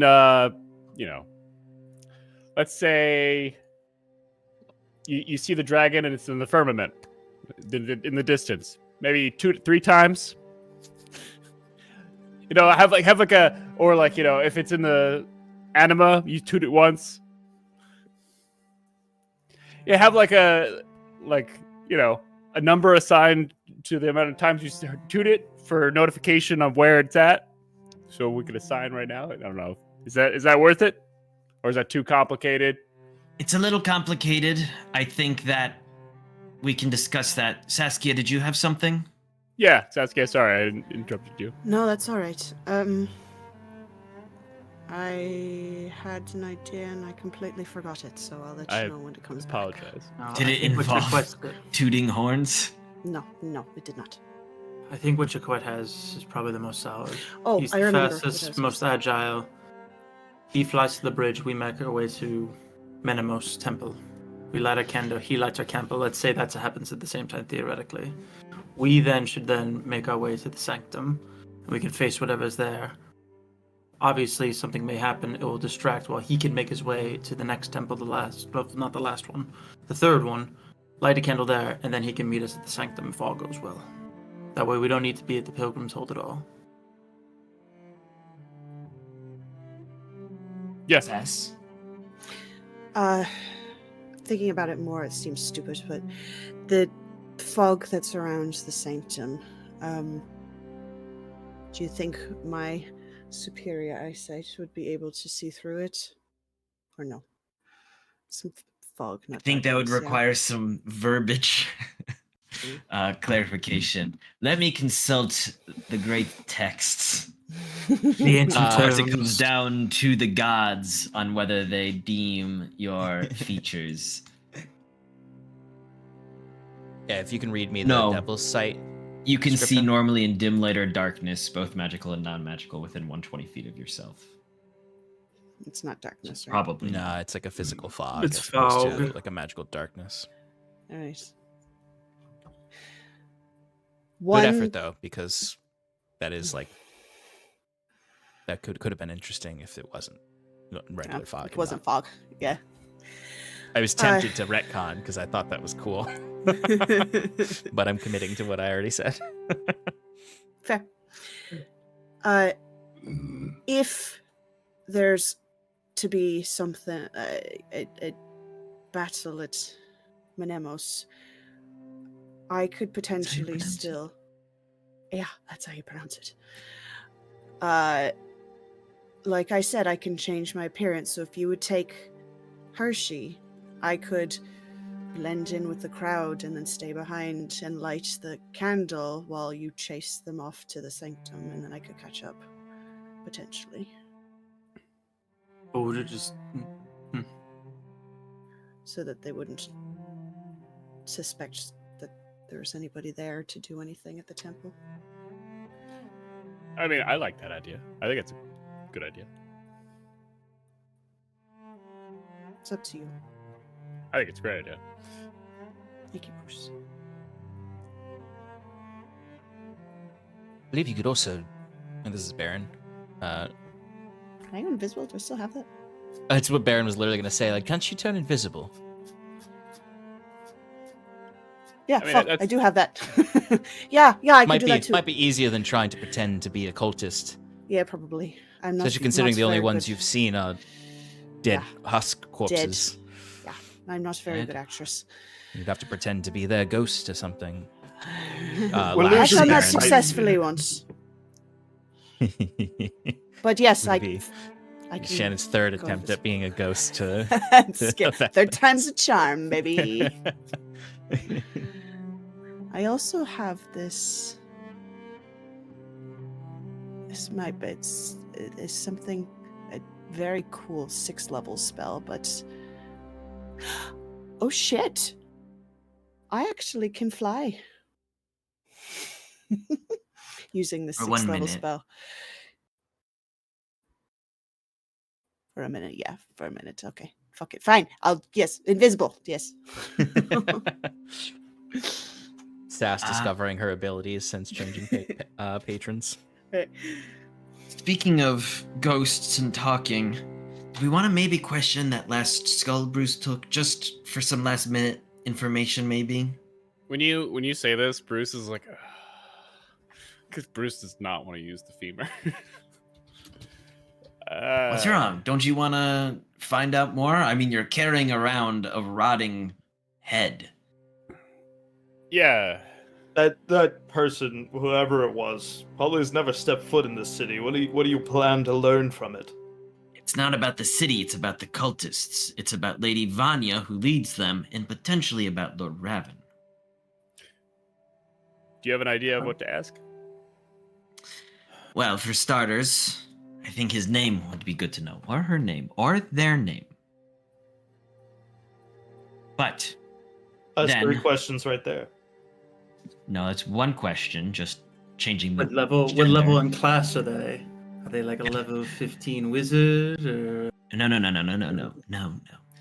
The questions pertain to How much experience will she drop?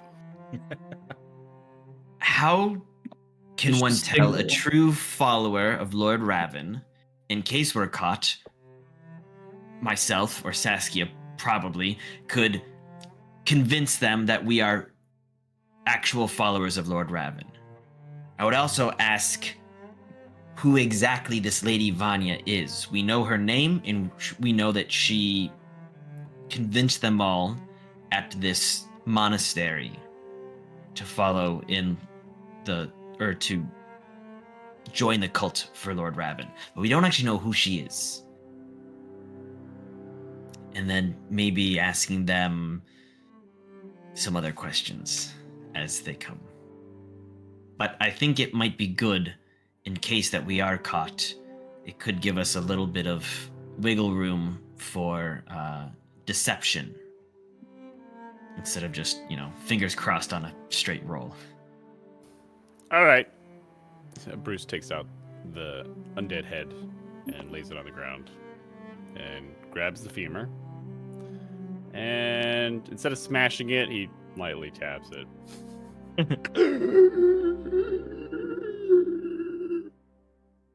Hi. How can one tell a true follower of Lord Raven?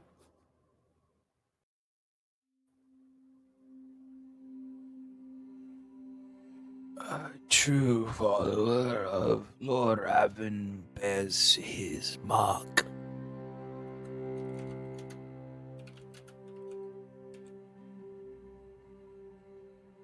Damn it. And maybe find out what that mark is. Yes. What is the mark of Lord Raven? Please describe it in full detail. It is the spiral of rot branded upon one's arm. We see No hands to do that, to make the symbol in the air.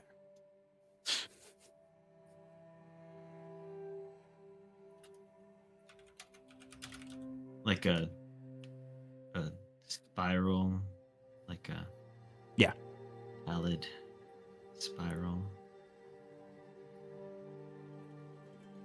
What? I was saying like a Yeah, no, I spiral heard that, from yeah. the Pallid King. Yes. Okay. Maybe ask who Lady Vanya is, or wait, 2 seconds.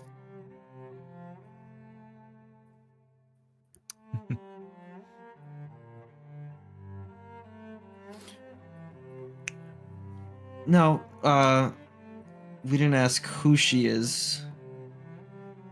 Do we want to know what she looks like? Or do you think Let's we just need ask to tell? who is Lady Vanya and hope that he supplies that information. Okay. All right. Who's Lady Vanya?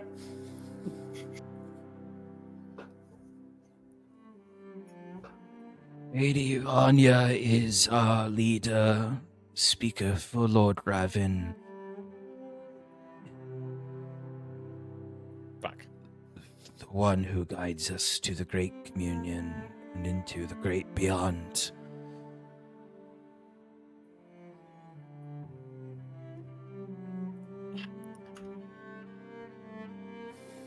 I want to ask why they follow her, but I feel like we're gonna get another kind of non-answer. You guys kind of vibe with that as well? Yeah. Yeah. I Maybe mean, we say, what is her significance to Lord Raven? Or like, Ooh. word it that way. That could be another one of those non-answers where he's just like, she is the speaker of Lord Raven. Yeah, and yeah. But I understand the wordsmithing that needs to happen here. But I think I like off that idea. Like it's Why very was she chosen, maybe? right. Yeah. Yeah. Why was she chosen to speak for Lord Raven? That's a great question. Why was she chosen to speak to Lord Raven? Speak for Lord Raven. Speak for Lord Raven. You said that the first time I heard it.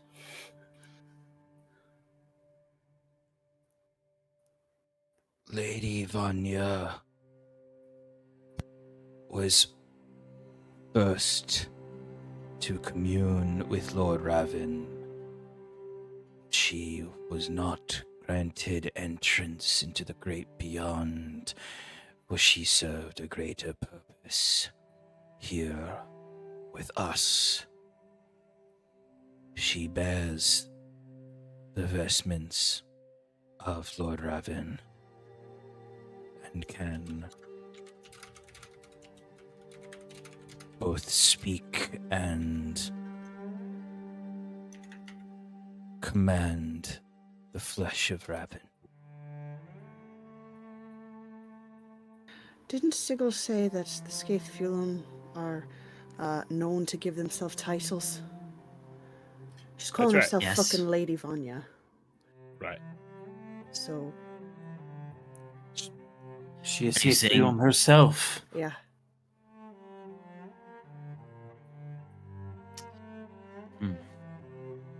I don't know if that matters, but it just might mean she's more powerful than we thought.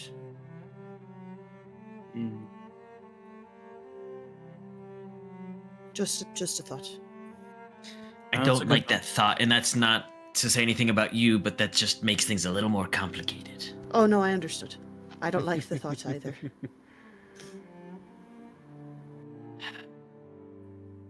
One more question. Yeah.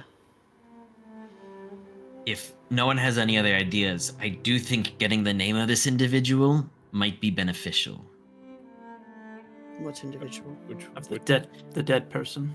Oh, Yes. Hey, what's your name? My name is Saviel. I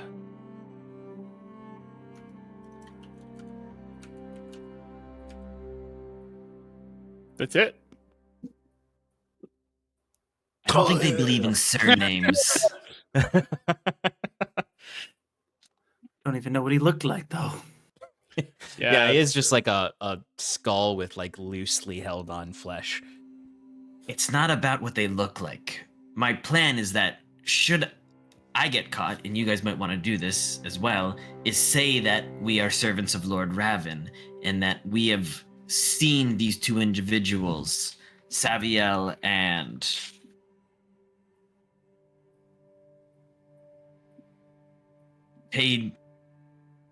Taniv.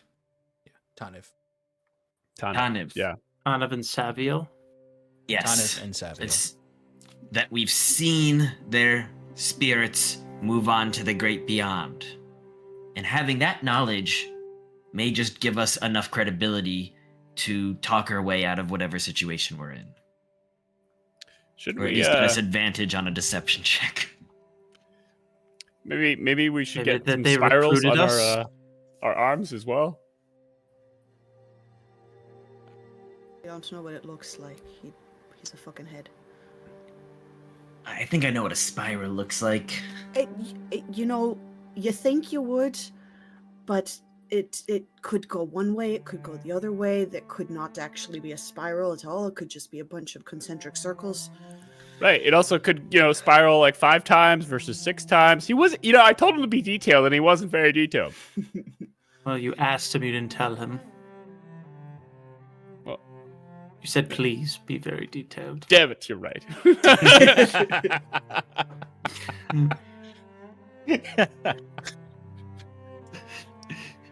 Not how the spell works. Right, so we have our plan, yeah? Yes. Yeah. Guess we So, in terms of those toots that Bruce was talking about, how about I give you 1 toot when the candle on the spirit bridge is lit? Mm-hmm. 2 toots when I've lit the candle at the anima bridge, and 3 toots if the dragon is anywhere near me. Let's just keep it simple at that. Okay. And then maybe we should wait till the spirit bridge candle's lit to move to Minimos. Yeah, I think that would be a good plan. idea. Okay. What were the toots again? 1 toot for spirit bridge. 2 for anima. 2 toots when anima is lit, and 3 for the dragon. if there's the dragon. Wait, why would we wait for the spirit bridge before we move to Minimus? That was important. Just to make sure everything's okay. Oh, In case something goes wrong, we can go help. I don't know. Well, if we move, my thought is that we move quick to Minimus, move to the time. sanctuary, we be the first ones to encounter the dragon, giving Jaquetti enough time to do the rest of his mission before rendezvousing with us. All right, and then my last question: do you want me to go invisible and light the candle in Minimus? It may be beneficial for you to go invisible. How long can you go invisible for? An hour. You'd be the one to scout for us because of our fat feet. Yeah, an hour. You check out the Minimus first, see what we're going to deal with, come back to us, we make our move appropriately, hopefully we light the candle, and then repeat the step to I can make the sanctuary. I can make 3 other people besides myself invisible, so I could invisible all of you actually. If I upcast it, but I'm happy to do it myself. I think you're the sneakiest one out of all of us. So I think you should go by yourself in this case. Okay. I mean, I will say you are a warlock, so your invisible is automatically upcasted to its highest level. So it doesn't hurt to just be invisible for the others. It'll One give thing you that advantage. Why don't you just make Jaquette invisible? Yeah. Well, That's true. He's less noticeable as he's flying through the air. That's true. I can do that. How many people can you make invisible? 3. What level are your spell slots right now, Sass? 5th. Just because I don't know what. Yeah, it Listen, says all I'm additional saying targets. is that you're gonna make me invisible. I'm gonna kick the tin can that's somehow in this place. Yes, but you get advantage. I'm sorry. I'm gonna lean against a skeleton that's gonna fall down a well and pull a chain in a Septimus, how about you fucking don't? damn. And I mean She that told you. with so much love. My God is an awesome. Commune on that.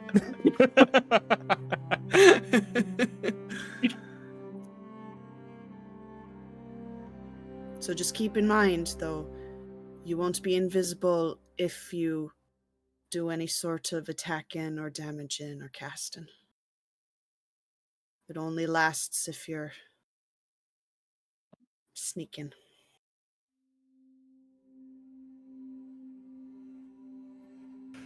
Yeah. Which, I don't know.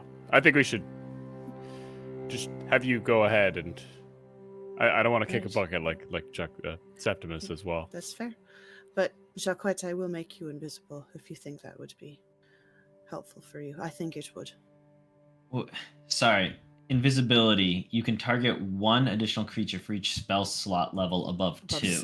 Yeah. Yeah. So it'd be 3, So- 4, 5. 5th level. Right. Oh, I see. Okay. Mhm. Yeah, Right. So 5 in it total. says it right here. 3 additional targets. Because it's 1 target for level 2, and then level 3 gets you a second one. Level 4 gets you your third. It's 4 total. Level It's 3. 4 total. Yeah. It's 4 total because Level you're yourself 3 and is- 3 others. Yes. Okay. Yes. Math. Yeah, math, man. Whenever they, It's not even math. I know. It's logic. Simple addition, which is, I guess, math. But yes, as a reminder, if you're very invisible, basic. you have advantage on initiative, and you Ah. can't be affected by any effect that requires its target to be seen. Okay, so you have pretty much your plan set in stone. Jacquette and Sass will go ahead to the 2 locations invisible to try to get the first candles lit, and then the game is afoot. For whatever happens when those are lit. I think though that there's a good place to take a quick break, and then we'll jump right back into it. So please stick around with us for a little bit. Right on. Woo. Mm.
Welcome back, everyone.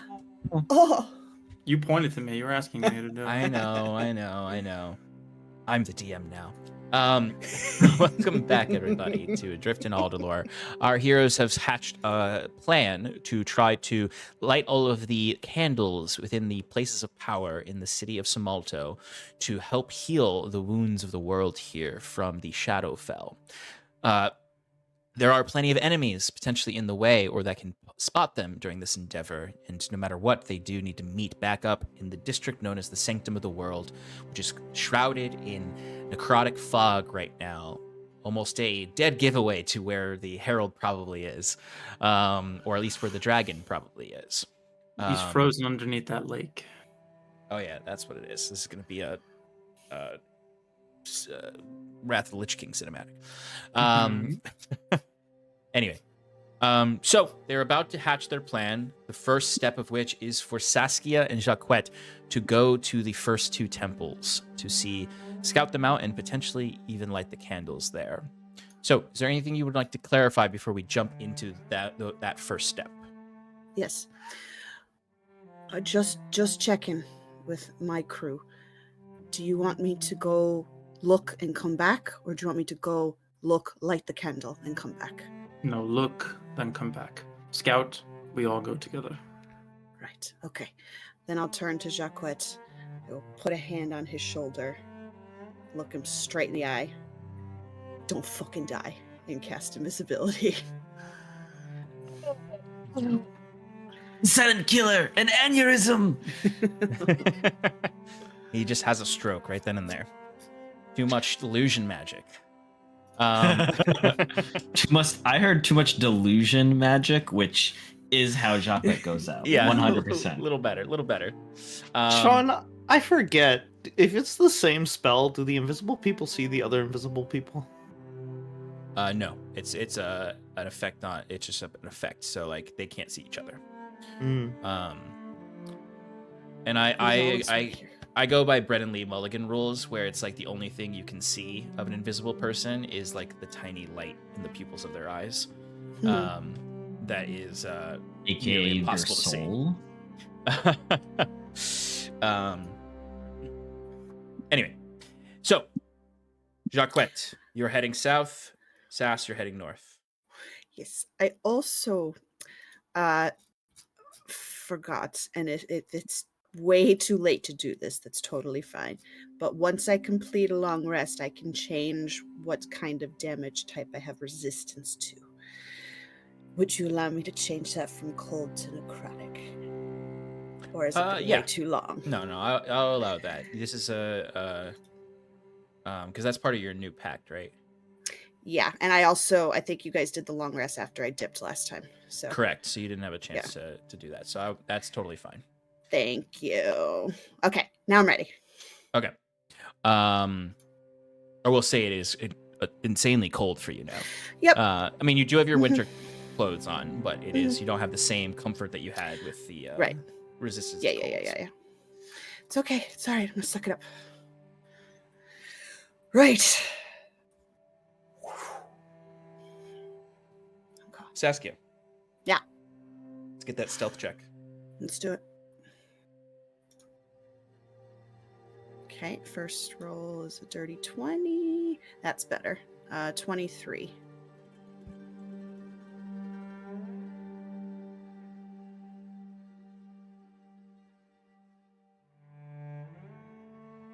All right, so Saskia, you ascend the steps.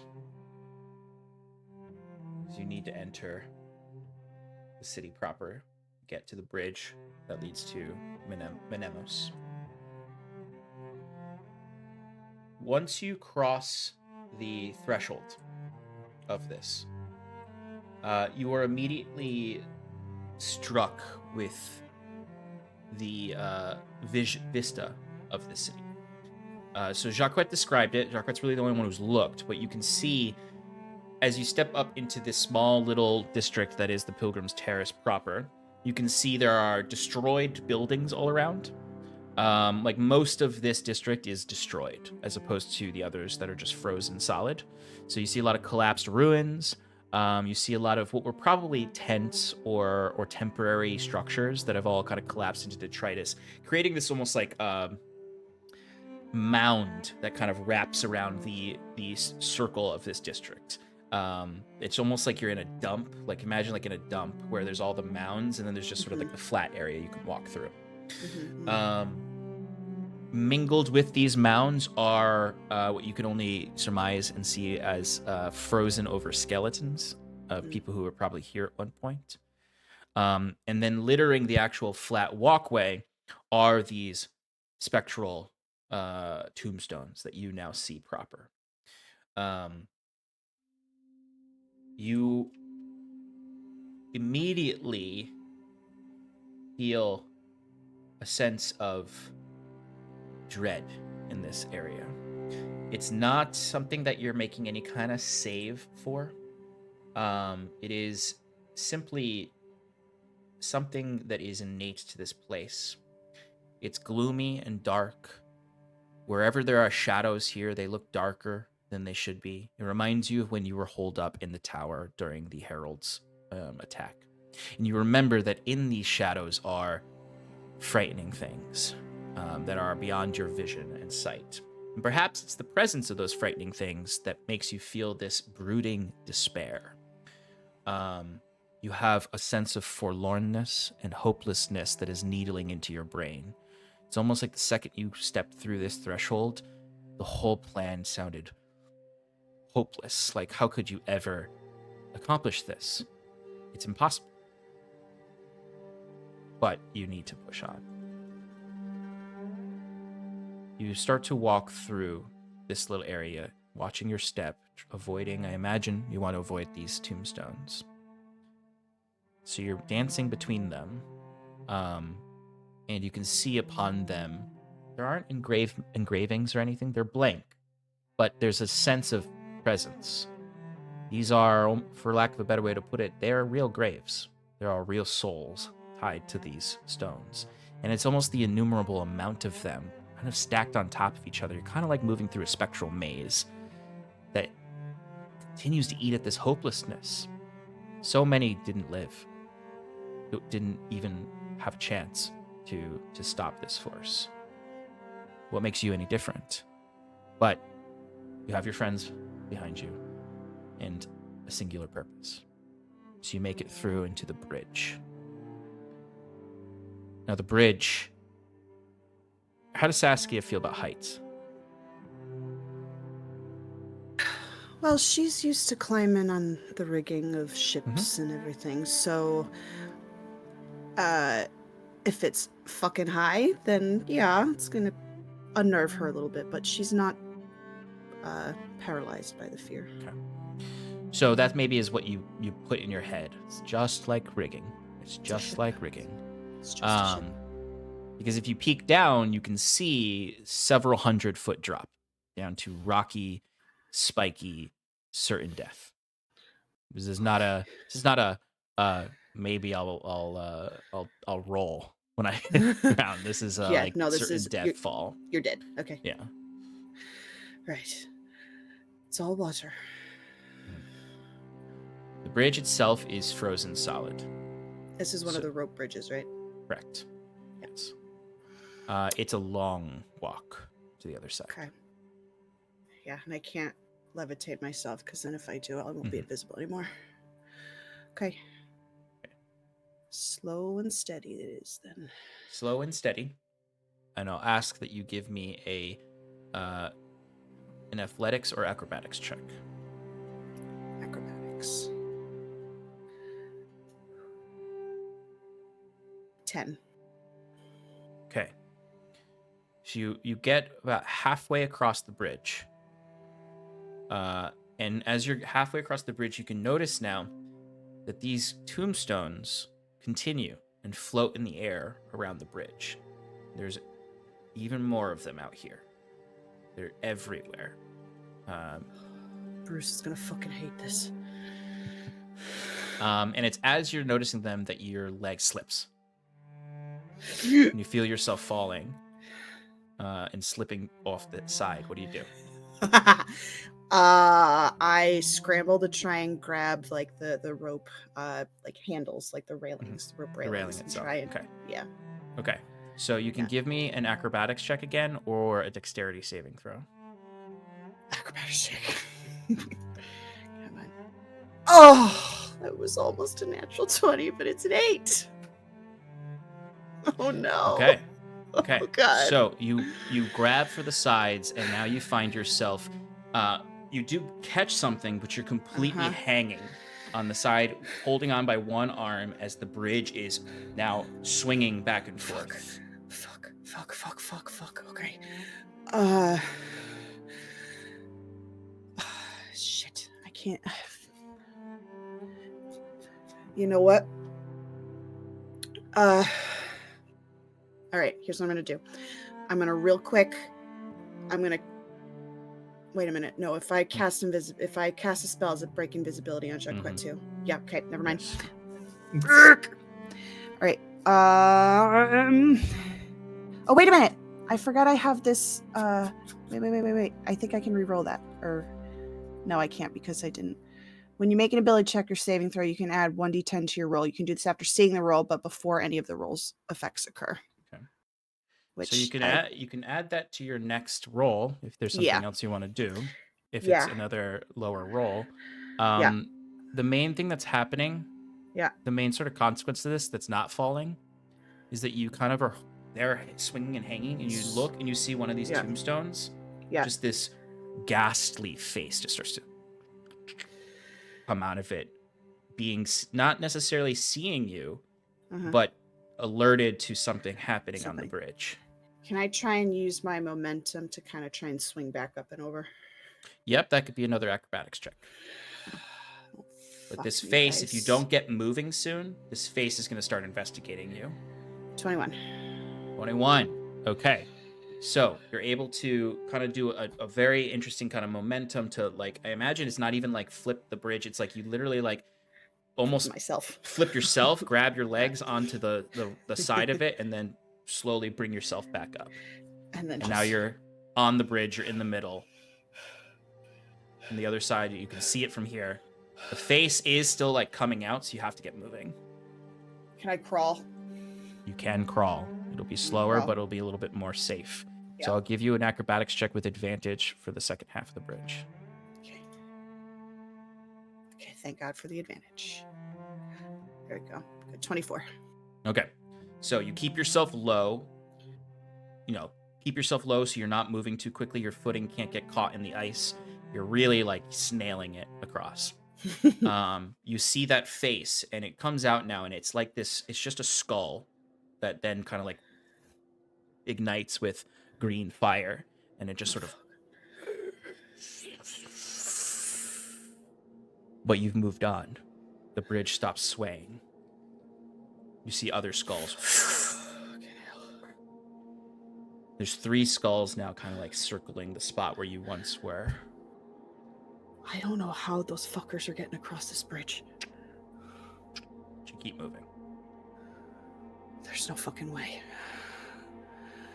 Right. And then eventually your hands touch the icy cobble of the actual platform of the next district.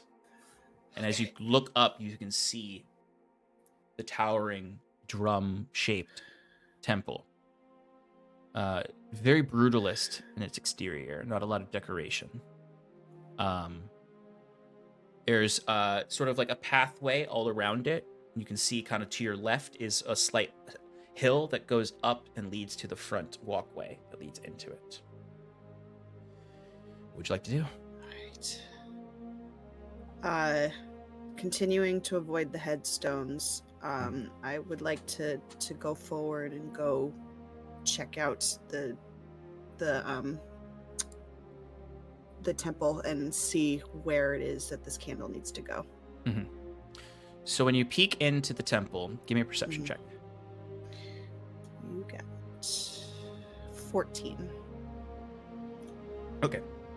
So the interior, on the left and right are these rounded stairs that lead up to a mezzanine that's about halfway up the temple height. so probably like 60 feet up. You can see in the basin, like the actual room of the rounded temple, there is a very traditional structure of pews leading up to an altar in the back. You can see up in the mezzanine are more kind of like seats. Like there was like true like ritual and ceremony that happened in this temple, as opposed to it just being a place to visit. And then you would also see on the walls is littered little alcoves where you can see frozen over candles, innumerable candles that once were likely lit in memory of people. The walls bear murals all over them that have been frozen over, and some of the paint has chipped away, but they just depict scenes of people, just like in either worship or people in happy. They're just sort of happy and in community. And there are like a lot of different scenes on these walls. The thing that they make you think of are just memories. And then in between these mural plinths are the columns of this building that have the little alcoves in them with all the frozen over candles. So there are I would say 4 of these alcove pillars, and then in between them are these walled murals. And then all of those stairs kind of blend in with them organically and leads up to a back area up top where you can see there's doors that probably lead to like an actual like room and places that are the backstage, so to speak, of the temple. But you see the altar. Is it akin to like a Catholic church? If it was round instead of cathedral shaped, okay. Yeah, it's very, very, very, very churchy. Churchy. Okay, cool. Yes, altar. Okay. So, as you're kind of like, because it is kind of majestic. Like you know, depending on how Sass feels about like grand things, you might be caught for a moment, and your eyes look to the altar, and you can see standing in front of it is a sentinel of sorts. You see about an 8-foot tall armored skeleton. It is got like chainmail on with a breastplate. You can see that it has heavy boots, heavy gauntlets, and it is holding this massive axe. And it's not like just like a little axe head on the top. It is a huge axe head. It's akin to like an executioner's axe that they would use to chop criminals when they're executing them. And the head has essentially like an executioner's cowl over it, with then some chainmail adorning it. And it's just standing there. Its head kind of like half down looking and holding the axe. It looks dormant is the best way you could describe it. All right. Yeah, so any sort of, I'm assuming, or Saskia is assuming that any sort of movement or detection is going to activate this thing. But that's pretty serious, or pretty obvious where that candle needs to go. All right. I think that's enough information to go on.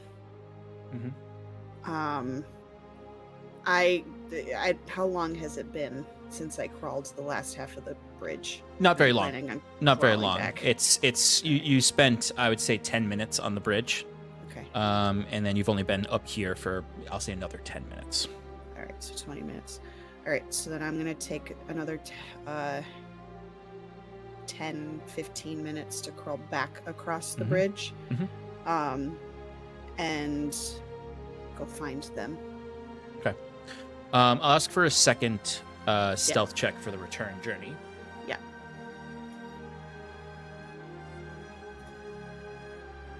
Woo. 15, not as good. Actually, I'm going to use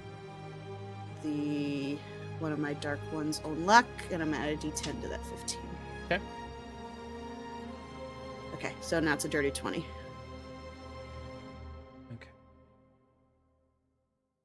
Okay. So the skulls are there still, but Still. they don't seem to detect you. Because you took the careful path over the bridge, you can take that extra 5 minutes to carefully go over now, where you will not need to take the you may have to make acrobatics checks now that you've got your footing here. Okay, cool. Great. It's sort of the way all of these bridges will work is that if you make it over the bridge once, Mm-hmm. unless something external happens, Mm-hmm. you can make it back over without the acrobatics checks. So like if these Cool. flame skulls noticed you and you had to start running, that Then, would be yeah. where we'd have to go back into checks. But Right. Okay. I mean skulls. I didn't say flame skulls. He's described them with green flame before, so they're flame skulls. They're flame skulls. I was just trying to not tell you what the stat block is. But you do make it back. Okay, great. All right, I will go to where everybody's huddled and try not to startle them, but just say, all right, I'm back. What'd you see? There's no fucking way you not stealthy people are getting across without setting off some sort of chain reaction. There is a lot of those tombstones. You haven't seen them yet, but when you cross, first of all, you feel like everything's fucking hopeless. As soon as we leave this, everything feels like shit. And then getting across the bridge, I nearly fell off. And there's these spectral tombstones. And when I was scrambling to get my fucking footing back, this skull just appeared out of the headstones, and it was green flames, and if I hadn't gotten back to where I was, it would have noticed me. And then I finally made it across. I crawled the rest of the way, and then I got into the temple. It's beautiful, actually. It shows a happier time that I hopefully, if we're successful, we can get it back to. But there's a massive skull sentinel standing in front of the altar where the candle needs to go. It's dormant right now, but I'm assuming as soon as there's any sort of commotion or any sort of distraction or detection, it's going to activate and make putting the candle there much harder. Well, we knew that we wouldn't be stealthing, but it's always good to know that what we're up against. Not stealthing is going to get you fucking killed. But maybe riding the axe speaks over the bridge you might outrun those skulls, but you're going to be seen, and they're going to come for you. That's fine. I think we can handle a fight. I know that there's going to be multiple undead and a larger skeleton at the end. I think the main concern is getting across that bridge safely. We make it we know we have at least one large enemy. I could also leave that to me. Try to keep ourselves together as close as possible. I think getting across the bridge. Yeah, I could also go back.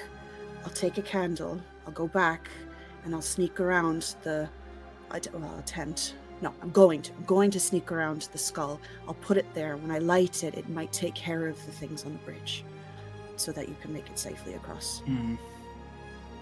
How long did it take you to make your way across? About 10-15 minutes. I can make it in the time I need before my spell wears off, if I leave right now. All right. And you go again. We'll give you a 10-minute head start, and then we're busting across that bridge as fast as we can. Okay. Give me 15-minute head start. But yeah.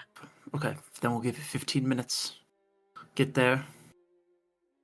Try to start lighting the candle at the altar, and then we'll make our way as fast as we can. All right. Sounds good. And then we'll hopefully take out that skeleton sentinel. Hopefully we won't have to with the candle lit, but point taken. All right.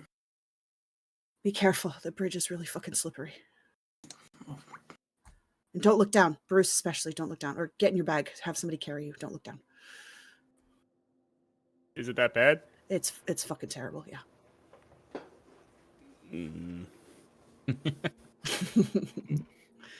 All right. Hide in your back, Bruce. Saskia, stealth check.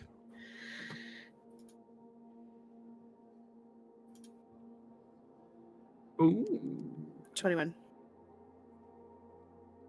And you know what? Just to fucking be safe, I'm gonna add another D10. 22. Roll the perception checks for the flame skulls that you're passing. They need an at 20 to be able to see you. They do not see you. So I imagine it's very much so like you're almost doing like a horizontal climb where you're literally like grabbing the rope. Yeah. Dragging myself, and it's fucking cold with all Oh the yeah, ice. your chest and your like Soaked. thighs are soaked and numb. Yeah. And like your like muscles are seizing up a little bit, and you're like when you get to the other end, you're like shaking. Your teeth are chattering. Yeah. It's like compounding upon the hopelessness of this place. It's just miserable. It feels like 5 hours that you're crawling across, not 15 minutes. Yeah. And like the ropes you're grabbing are covered in ice too. Yeah. So my hands are cold. There is a nice little section in the middle where a lot of the ice broke away because you were fucking flailing around, but it's still like rough. You almost like stop there for a moment, and like a voice in your head says, "Just go to sleep." But you push, you push. You get back to the other side. Peek inside, and you can see that sentinel still there. Do you want to do another perception check real quick? Might as well. Also, I'm assuming I took a candle that I needed. Yes, I imagine you guys gave the din candles to Jacquette, who is going. Fyrn's just been holding all 4 candles, and he's like, "No." Yeah, right. This whole thing's a waste of time because the candles actually you left them down at the bottom of the mountain. They're in Baron's stash down there. I made a snowman last night, and I used it as the nose, and I couldn't just leave it with no nose. All right, Saskia, what's your perception check? 21. 21. Okay. So with 21 is a little bit higher than your last one. You notice something strange about the murals when you look upwards towards the ceiling, and you can see that there is cascading down from the top of the murals towards the ceiling. There is a red and black ooze. It's not necessarily means that there's a whole larva there, but this might be what Baron was referring to as these pools of the ooze. Okay. Shit. Okay, I just gotta move quickly. Okay. So, does it look? Is it just on the murals? Like it's just not on the murals. Floor? It's not on the floors. Okay. It almost crystallizes before it gets down to the floor, kind of like the crystallized flesh you saw at the tower. Okay. So, I'm gonna ask for another stealth check. Wait. Still invisible. Just as a reminder, invisibility doesn't give advantage on stealth. Yeah, it does. Doesn't? Why wouldn't it? No, because it doesn't say that. I think we've historically played it this way, but with especially the 2024 rules as written, it just means that they can't see you. That must have been changed because I remember it being in the not free rules, the old rules, legacy rules. That's what they are. I'm pretty sure it gave you advantage on stealth.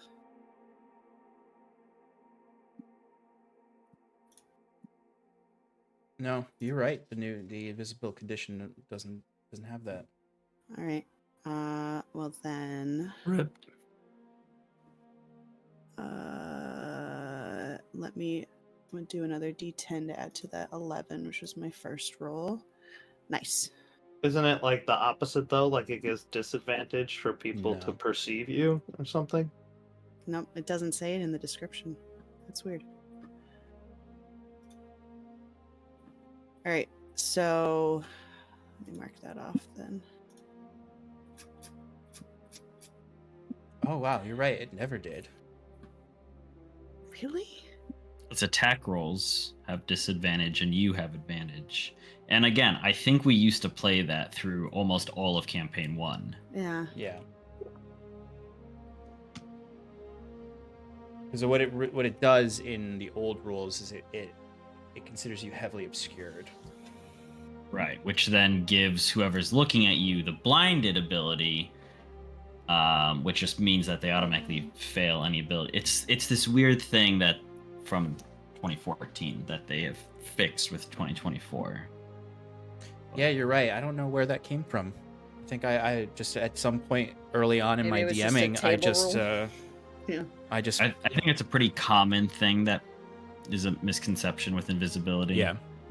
Which I guess and I'm glad they clarified it, because it's the kind of thing where it's like everyone probably had to table rule it, because it's just like there's no real rule. It's just like there's an effect for combat, but not necessarily like the actual sneaking part.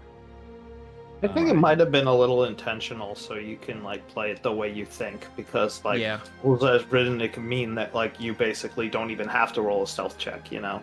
Right, exactly. Yeah, I guess that's true. It probably like the intention is that you just do not roll a stealth check unless there's a reason the creature would be listening more so than looking. Right. I feel like yeah, it's interesting. It's interesting they gave you the advantage on initiative. Okay, cool. All right, well, go ahead. Without just clarifying. Yeah. So no, thank you for that. So I took my first roll, which was an 11, and then I used another Dark One's own luck and got a 10, so it's a 21. Okay. Okay. Alrighty, so you enter into the building, and for you, like, you're hearing your steps. Mm-hmm. Doesn't mean that the enemy is hearing your steps, but it's giving you that quick pace of your heart, because you're like, yeah, because it's a temple. So like your boot falls are echoing a little bit, but nothing is happening. Okay. Ooze isn't doing anything. The sentinel is still there. Okay. How I'm picturing it, what I want to do is like go around the back of the altar and put the candle there and light it that way. Okay. Behind you could definitely do that, because there is space on the exterior round to go around the pews and go up and behind the altar. Okay. Entire time keeping your eye on the sentinel, but nothing happens, because you're starting to feel confident that the sentinel is not aware of you and cannot see you. Okay. All right. I do have a I have a tinderbox. So okay. I was just about to say, I was about to be what like, do you I have better to light something this to fucking candle? to light this. Yeah.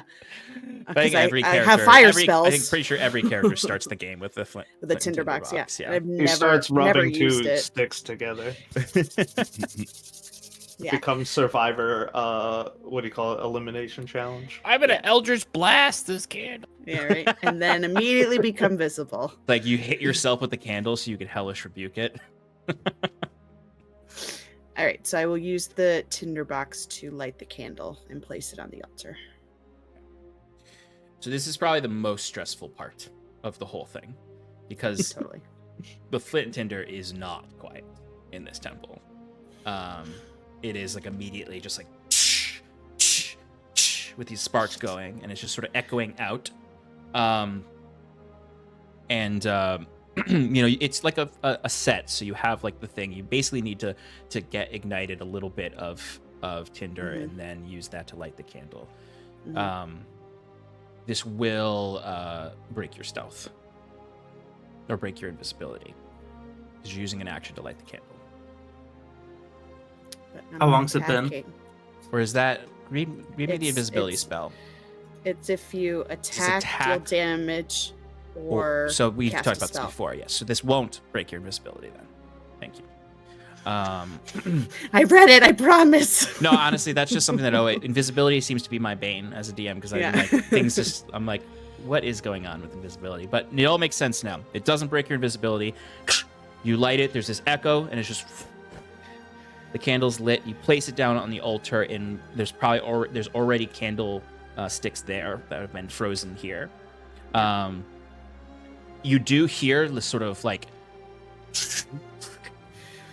as this entity's head does break its sort of dormant state, mainly because of the noise. It won't be able to see you. It still will not be able to see you. Hold my breath. As the candle, you see, and it's a blue flame. Everything goes really still in the room. And you can see it kind of along the neck of the candle, the length of it, it just sort of starts to split open. You can see little wisps of fire, little wisps of water. Some gusts of wind start to flurry around it. Some like stone starts to almost like fall out of it like pebbles and rock as you feel like a little bit of shaking beneath you. It's entered the avatar state. And it's like as this is all happening, the sentinel like turns around.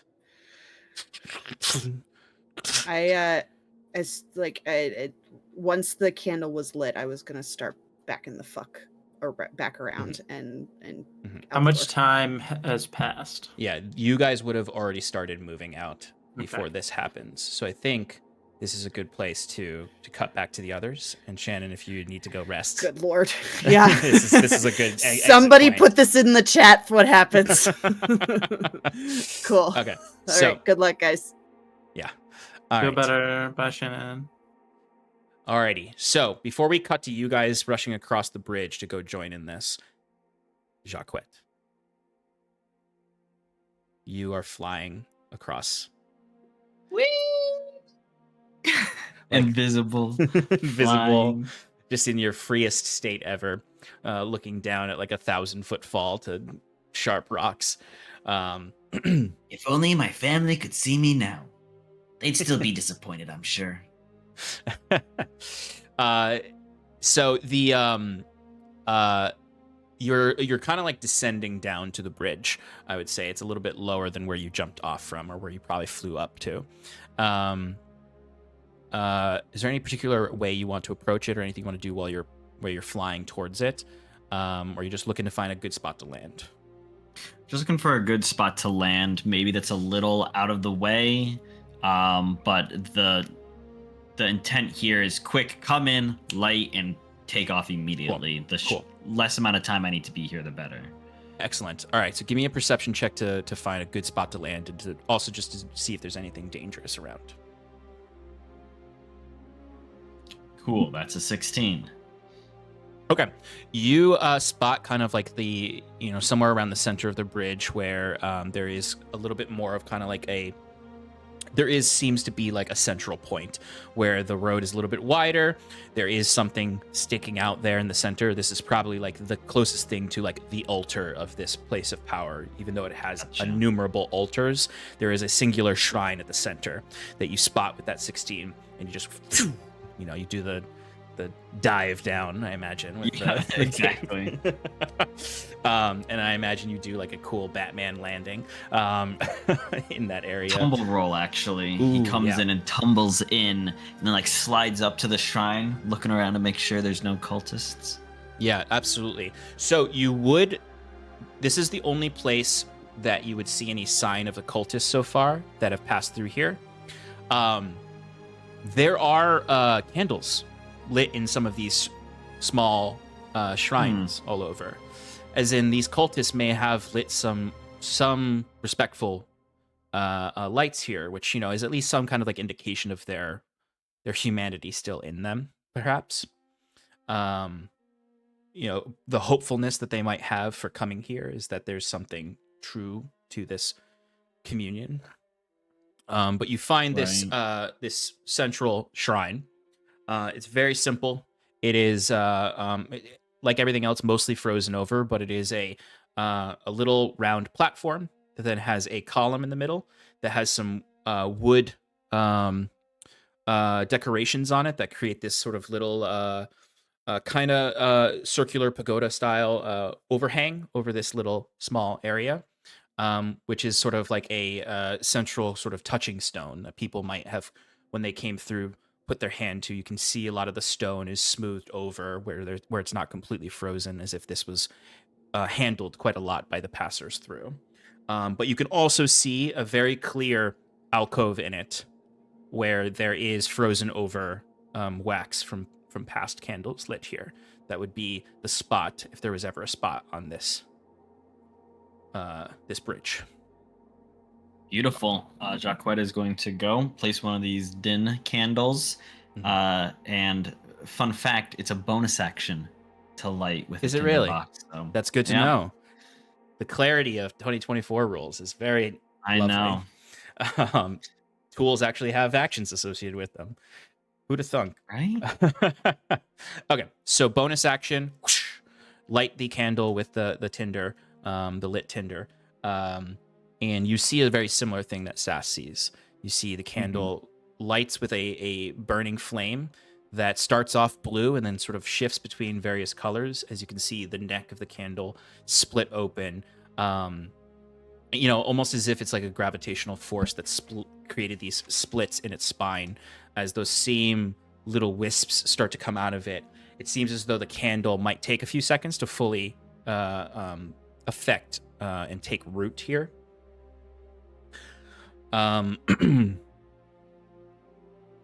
But it is successfully lit. You can look at it, and it is starting to impact the area as those wisps start to come out. Immediately jump off to the left or west to head towards Anima. Okay, perfect.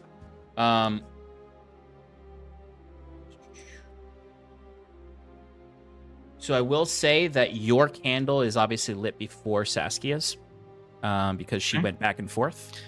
Oh, before Jacques does give one toot of the horn to let the party know that the first candle is away.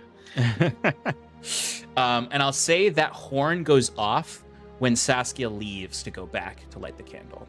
Okay. To give us a time reference for this. So as Saskia leaves and the rest of you are waiting that 15 minutes, you know that the first candle is lit. Okay, cool. So now it's going to take Jacques a little while to get to the Anima Temple with flying. So I'm going to have us go back to you guys. The nice thing I'll say is, like, with the description of invisibility, like Jacques, this is like a surefire flight. Like, there's nothing looking for you. Right. You're invisible. The wind is too much for anyone to hear you. Like, there's no reason, unless something had, like, unlimited true sight. They is the only way that they'd see you. And you're able to fly high enough that there's not the tombstones that Saskia had to deal with. So, rest of the party. Saskia has gone to 15 minutes. About 15 minutes ago, you heard the horn from Jacques. What are you doing? I would imagine we're just sitting on our mounts in order. I would want to be first, followed by Fyrn on his. Baron in Bruce, the rear. in your bag. Yeah, I'm gonna go in the bag. I don't know who wants to carry me. He's in the bag. Bruce in his bag. Sal probably can't ride these. No, Sal will probably have to cross of in his own means. So Sal might have some trouble. I think he'll be okay. Like, he has enough athletics to get over, I think, without issue. It's just he's going to be slower than all of you. I mean, you could always pull him over on the sled. On a rickety bridge. On a rickety is a little janky. What if I just told him to stay for this? Truthfully, though, in my mind, this is not exactly a careful. This is more of like get over the bridge fast Yes. to just be over the bridge. If the bridge collapses, there's other bridges. Is like Right. sort of what I imagine your mindset is here. That is my mindset. So would you like to leave Sal or bring him over on the sled? As much as it pains me, I might say to leave him.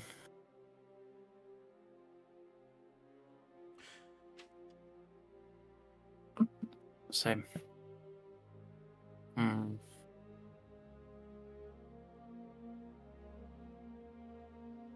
You all right? Yeah. So you're gonna need to hold tight here. These bridges are too rickety. I don't know what I would do with myself if you fell and we lost you. Sal kind of just like looks at you and nods and goes and sits down. Ready? All right. Stay out of any trouble. I'll be back, I promise. Fyrn's just gonna be keeping an eye out for that skull thing that Saskia mentioned. Yeah. You know, he doesn't want to blow our cover before we charge. So you all would, I imagine, have your mounts ready on the actual Pilgrim's Terrace, like just in a slightly hidden place to get ready to run across. You all can see the three skulls as they're sort of like circling around the middle of the bridge. How long is the bridge? Bridge is very long. Like they're really like truly like this is like a 500-foot long bridge. Okay. And are they closer to the side where the are they like right in the center? They're in the exact middle. They're in the exact middle, basically. Okay. Okay. So how do you want to do Alright. this? Just want to charge in? I'd say just charge as fast as we can and get across this thing. Yeah, let's do it. Okay. Please roll me. I would say that, like, just stipulating, we waited like maybe 5 minutes or like however long we estimated Saskia would take to get over the bridge. Yes. Yeah. You waited 15 minutes to give her 15 minutes to get over the Right. bridge and get into the temple. So ostensibly, when you're charging across, Sass is just entering the temple and sneaking around to the back to light the candle. Great. All right. Go ahead and roll initiative for this little chase scene, this little run through.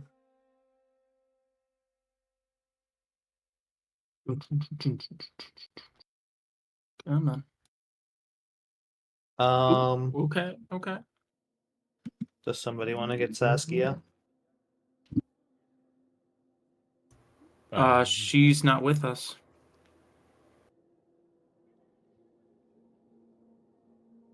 All right, 20 to 25.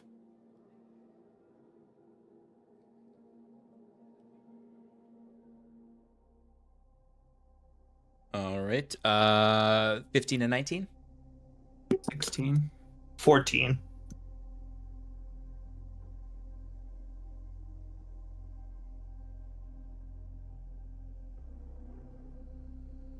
Bruce, what'd you get? I mean, you're in a bag. Oh, I'm in a but- bag. Yeah. Yeah, I you're in a mean- bag, but like you know what's happening though. Like you know you're riding across the bridge. All right. 16. 16. Okay.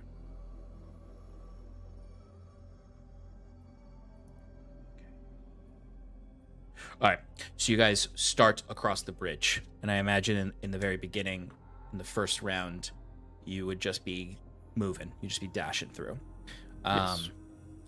As you start to dash across the bridge, as you make that first 120, 90, 80, whatever feet it is, because I know your axe beaks have slightly different movement speeds. You would immediately notice that the skulls all turn towards you and begin to move towards you. You're on collision course for the skulls, essentially. On their first turn, the skulls are also just going to be trying to get close to you. So both enemy and allies teams are both just moving quickly to get to each other. Okay. In the next next round, you'll likely be up with them. You'll be in range for combat.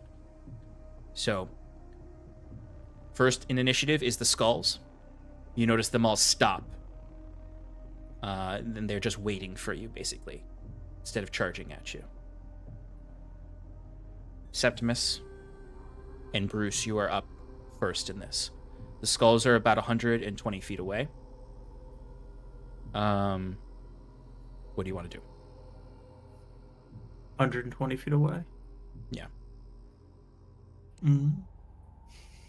The axe beaks are built for running across ice, so they're not really slipping, and they don't need to make checks to get across. But the bridge is like brung, brung, brung, like shaking and wobbling, and it is very uncomfortable and dangerous, especially if it gets to a big skirmish. Anyone who looks down again sees what Sass saw, which is that hundreds and hundreds and hundreds of foot fall that is a certain death for anyone who drops without like a feather fall or something. Mm-hmm. So Septimus. I'm going to... I mean, I don't know who has me. I'm in my bag. If it's Fyrn or Septimus, but I would probably just hang tight to be, and hope that, you know, unless hope they make it. Yeah, I hope they make it. Yeah. I mean, that's all I would do. I mean, actually, you know what I can do? So remember, we last session we did say we were no longer doing. You can just pop your head out and do things. You have to fully leave the bag to do things. You're right. So you know what I can do, Sean? Mm-hmm. Is I can Which stay they in have the big bag. axe beaks. You could literally pop out and just be like grabbing their backs and riding with them. So you can pop out if at some point you want to. Who has me? That's actually is Fyrn or Septimus? Fyrn has been the typical one to have you. Okay. In most of these situations. Yeah, probably. Yeah. And also, since I'm covering the back, it makes more sense for me to have them. No. Never mind. Okay. I'm gonna stay in the bag. Okay. He was plotting, but decided against it. So Septimus, you're on track to be running past these 3 flame skulls. Can I hold an action? What's the trigger? How close are they all together? They're about 10 feet apart from each other, kind of in like a triangle. So like 2 on either side of the bridge, 1 above. Hold till I get within 30 feet of them. Okay, you could do that because your axe beak would be able to get within 30 feet of them. Okay. I like to hold my action for when I get 30 feet to turn undead. Ooh, okay, excellent. All right, so as Scorch is riding across the bridge, the birds, they're designed pretty well for this, actually. The way their feet go one in front of another and kind of stay in the same formation in a thin line, they're going, and it's just, and you can feel the bridge shaking, but it's holding firm. Ice is just like breaking off the bottom of it, though, and it seems like the more ice that comes off, the weaker the bridge will eventually become, because it'll just be old rotting wood, as opposed to what it is now is really like almost a solid ice bridge. You start to head in, and you're sitting there holding in that charge of Turn Undead, and you can see all 3 of the skulls light up. Their flames kind of get brighter, and they all open their mouths and fire off an attack on you.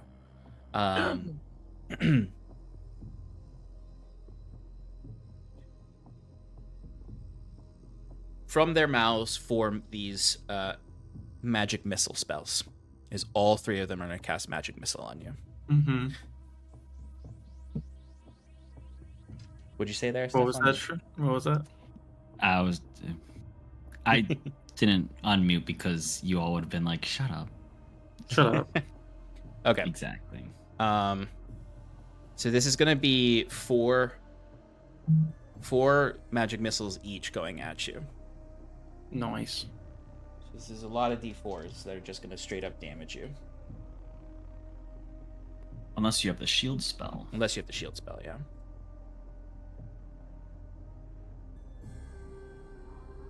Do I? You don't. I can tell you don't. So the first flame skull deals 15 points of force damage against you. Ow. Second one is going to deal the same 15 points of force damage to you. The last one is going to deal 12 points of force damage. As Septimus, there's these they come out of the mouths of the skull, and they almost are these vortexes of these missiles, and like you like instinctually start to try to like dodge them, like you try to get low and everything, but they just sort of go chaotic and wild and just like a swarm of bugs, and just and they all kind of like impact you all in the chest. You just feel that like magic energy like take the breath out of your lungs in that moment. But you do get within 30 feet of them and can trigger I'm thinking of those stupid, what are those bug things from Elden Ring that shoot those white things? Yep, exactly. It is, honestly, that is a really good comparison to it, is those weird like rot bugs people. Yeah. The blight bugs, I don't know what they're called. Scarlet rot bugs. Something like that. Whatever, But yeah. you can trigger off your turn undead once you get within 30 feet of them. All right. I'll grab my holy symbol and just like raise it into the air as it just starts to glow, and I'll pulse out, hopefully carrying them away and dealing damage. What is this again? They have to make Each they have to undead, make- each But- of the undead must make a DC 17 or Wisdom saving throw. Wisdom save. Okay. First one fails. Second one fails. Third one succeeds. All right, well, 2 of them are frightened and incapacitated for 1 minute, and additionally they take 5d8 radiant damage. Ooh, go for it.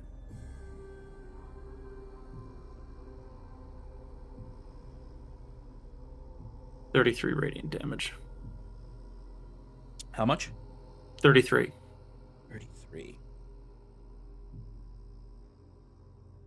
Okay. All right, so you see the left one and the top one both you see the radiant energy start to fizzle all around them, and you can actually it's weird because they don't make noise, but they open their skull jaws as if they're screaming in pain as it goes over them, and then they become frightened of you, while the third one is still kind of just staring at you, monitoring you as you get closer. Mm-hmm. Okay, so that is Septimus's turn. Fyrn, you would follow up, coming in behind him with Baron. Oh, cool. I thought Bruce was in front of me. He is, but Bruce Bruce is in the opted bag. to stay in the bag. Let's see here. So I'm 120 feet away from the Yep.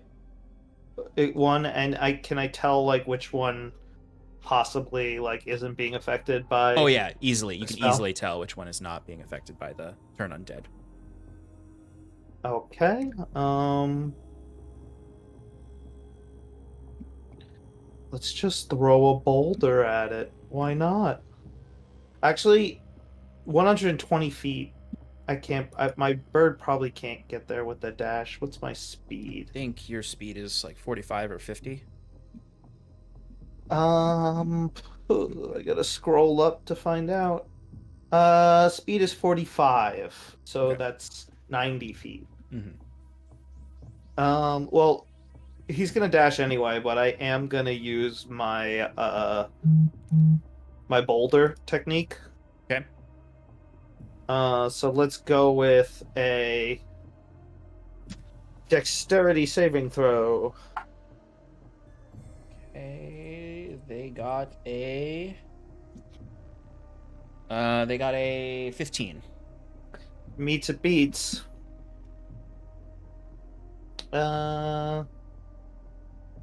And I don't know if I get half damage. Probably I do.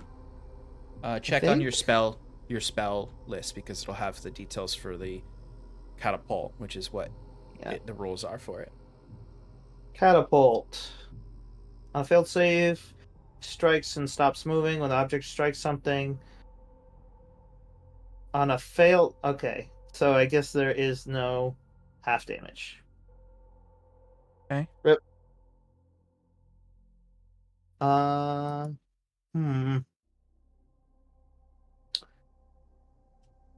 I guess that's my turn. Okay. All right. So you now are all kind of like clustered up in front here. Baron is going to get 2 attacks off. He is going to attack the same one you tried to attack, Fyrn. Okay, so his first attack is going to hit, and his second attack is also going to hit. So, Mr. Baron with your cool arrows. Nice.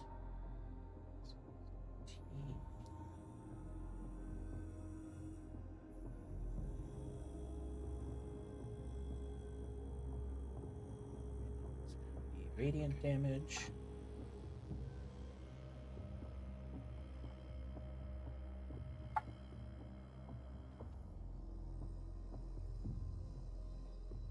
Oh, hell yeah.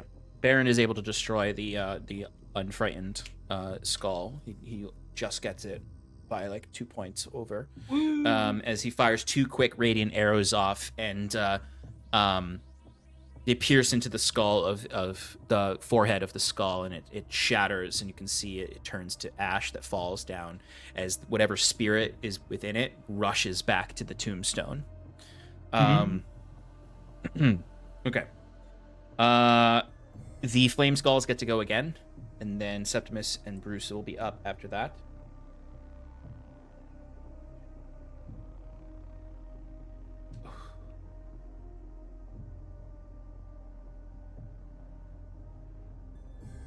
Oh, they're afraid. That's right. They have the fear condition. Yeah, they're afraid, and they have to move away from me as far as they can. Okay, what's the language on it? Do they have to use like their action? They have to use every... It has frightened and incapacitated conditions for 1 minute, and for that duration, it tries to move as far from you as it can on its turns. Okay, so it just has to use its movement speed. Perfect. So, because it can't take actions, bonus actions, or reactions, so it just needs to run. So excellent. This is so good because they were about to do something crazy if they weren't able to do this. Yeah. So you see these 2 flame skulls flee. The bridge. Yes, they were about to fireball the bridge. I was waiting for that. The 2 flame skulls flee away from you. Their full movement speed. They just literally move upwards away from you to basically open up the path for you to move past them. All right. Septimus, it's your turn. Septimus, how long does the fear effect of turn undead last? 1 minute. Oh, hell yeah. That's damn good. We're getting across today, boys. Okay, so we kind of shift then, since these 2 flame skulls are out of the initiative, essentially, because they are just going to be using the next 10 turns to flee from you. You all start running across the bridge very, very rapidly. The axe beaks are pounding up and down on the bridge. You're all getting like flecks of ice shattering off the bridge and flying into your face. It's actually like this cool trail of ice that is just flying behind you, kind of like when you have too much ice on the top of your car and you're driving. Baron and Fyrn are kind of like have to like cover themselves a little bit as the ice is kind of jumping up into their face. As you're getting across, you all kind of like instinctually are looking back to make sure those flame skulls are not chasing you. But what you notice is that as you're approaching the other end of the bridge, all of those like dozens of gravestones that were floating on either side of the bridge, you see them all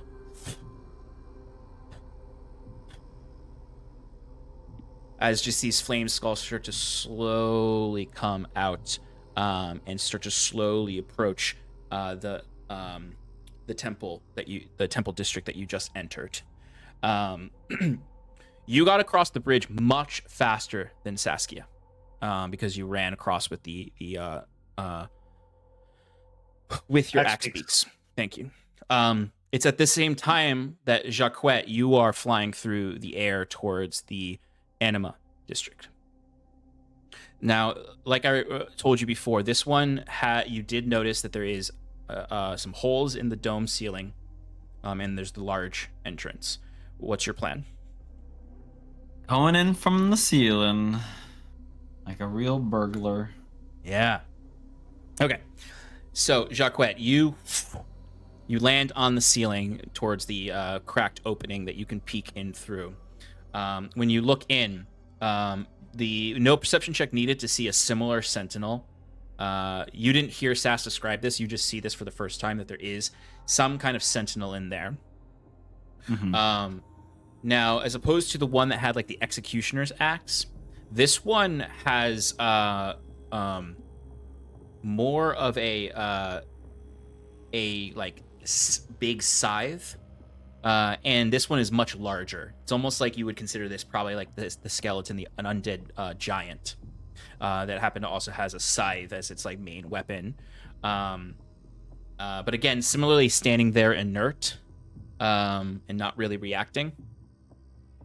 At this same moment, the rest of you kind of round up the cobbled steps, looking back and seeing this swarm now of flame skulls behind you. That is pretty much impossible to fight. They would magic missile the shit out of you guys to death. But you do see that like a few of them do actually fire off fireballs as you are fleeing over the bridge, and it's like as you get to the temple that there's just this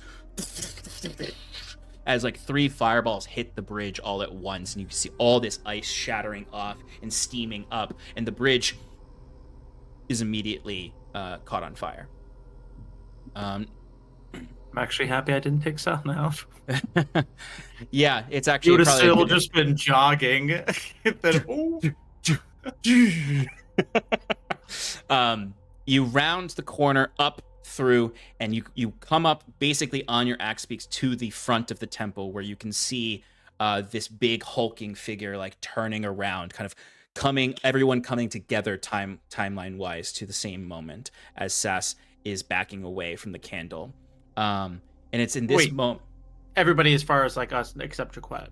Yeah, Jacquette is still a little off on the time. He's a little bit. So Jacquette, you'll have a moment to do something before everything comes together into one timeline here. So Jacquette, you peek down, you can see that hulking undead giant. You also like look over and see the bright light of those fireballs at the bridge.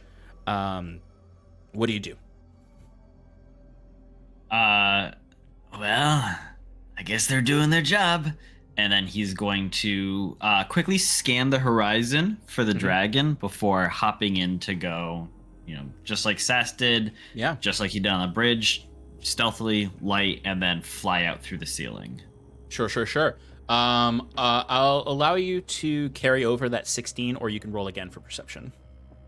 I'm going to roll again because 16 is the lowest I can get. That's why you sounded so disappointed when you said it. 16. That's a 16. Okay.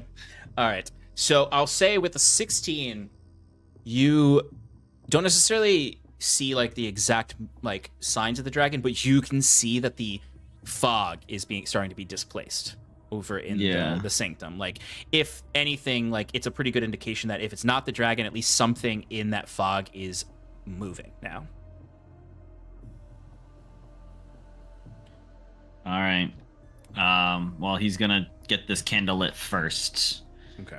Then he'll come back up to the roof. Okay. So Jacquette, you can sneakily descend down. You'll still be able to fly. It's certainly dark enough in here to keep flying. And you can, Nope. once again, use that bonus action to light this up. Yay. When you guys have a good plan, you have a good plan. So, our times come together here. The three of you, and Bruce, I can say that one of them told you got to cross the bridge, so you could pop out if you wanted to. Yeah. So Okay, you're present. thank you. So you're present, Thank you. and see this. I like to imagine it's as soon as you kind of somewhat heard the of 3 fireballs hit the bridge that you're like, I need to get out of this bag and see what's happening. Otherwise, I might just be in a bag for the rest of eternity at the bottom of a basin. Right. No, once we got across, I think we would tell them. Yeah. So you ride up, your axe beaks, get to this entrance. This entrance is large enough that you all can see in and stand there. And you can see this big hulking Death Knight turning around. You have no sight of Sass, but you can see now these arms of elemental energy coming out, reaching out. And you just see this this sentinel just raises its axe up to try to basically attack the candle.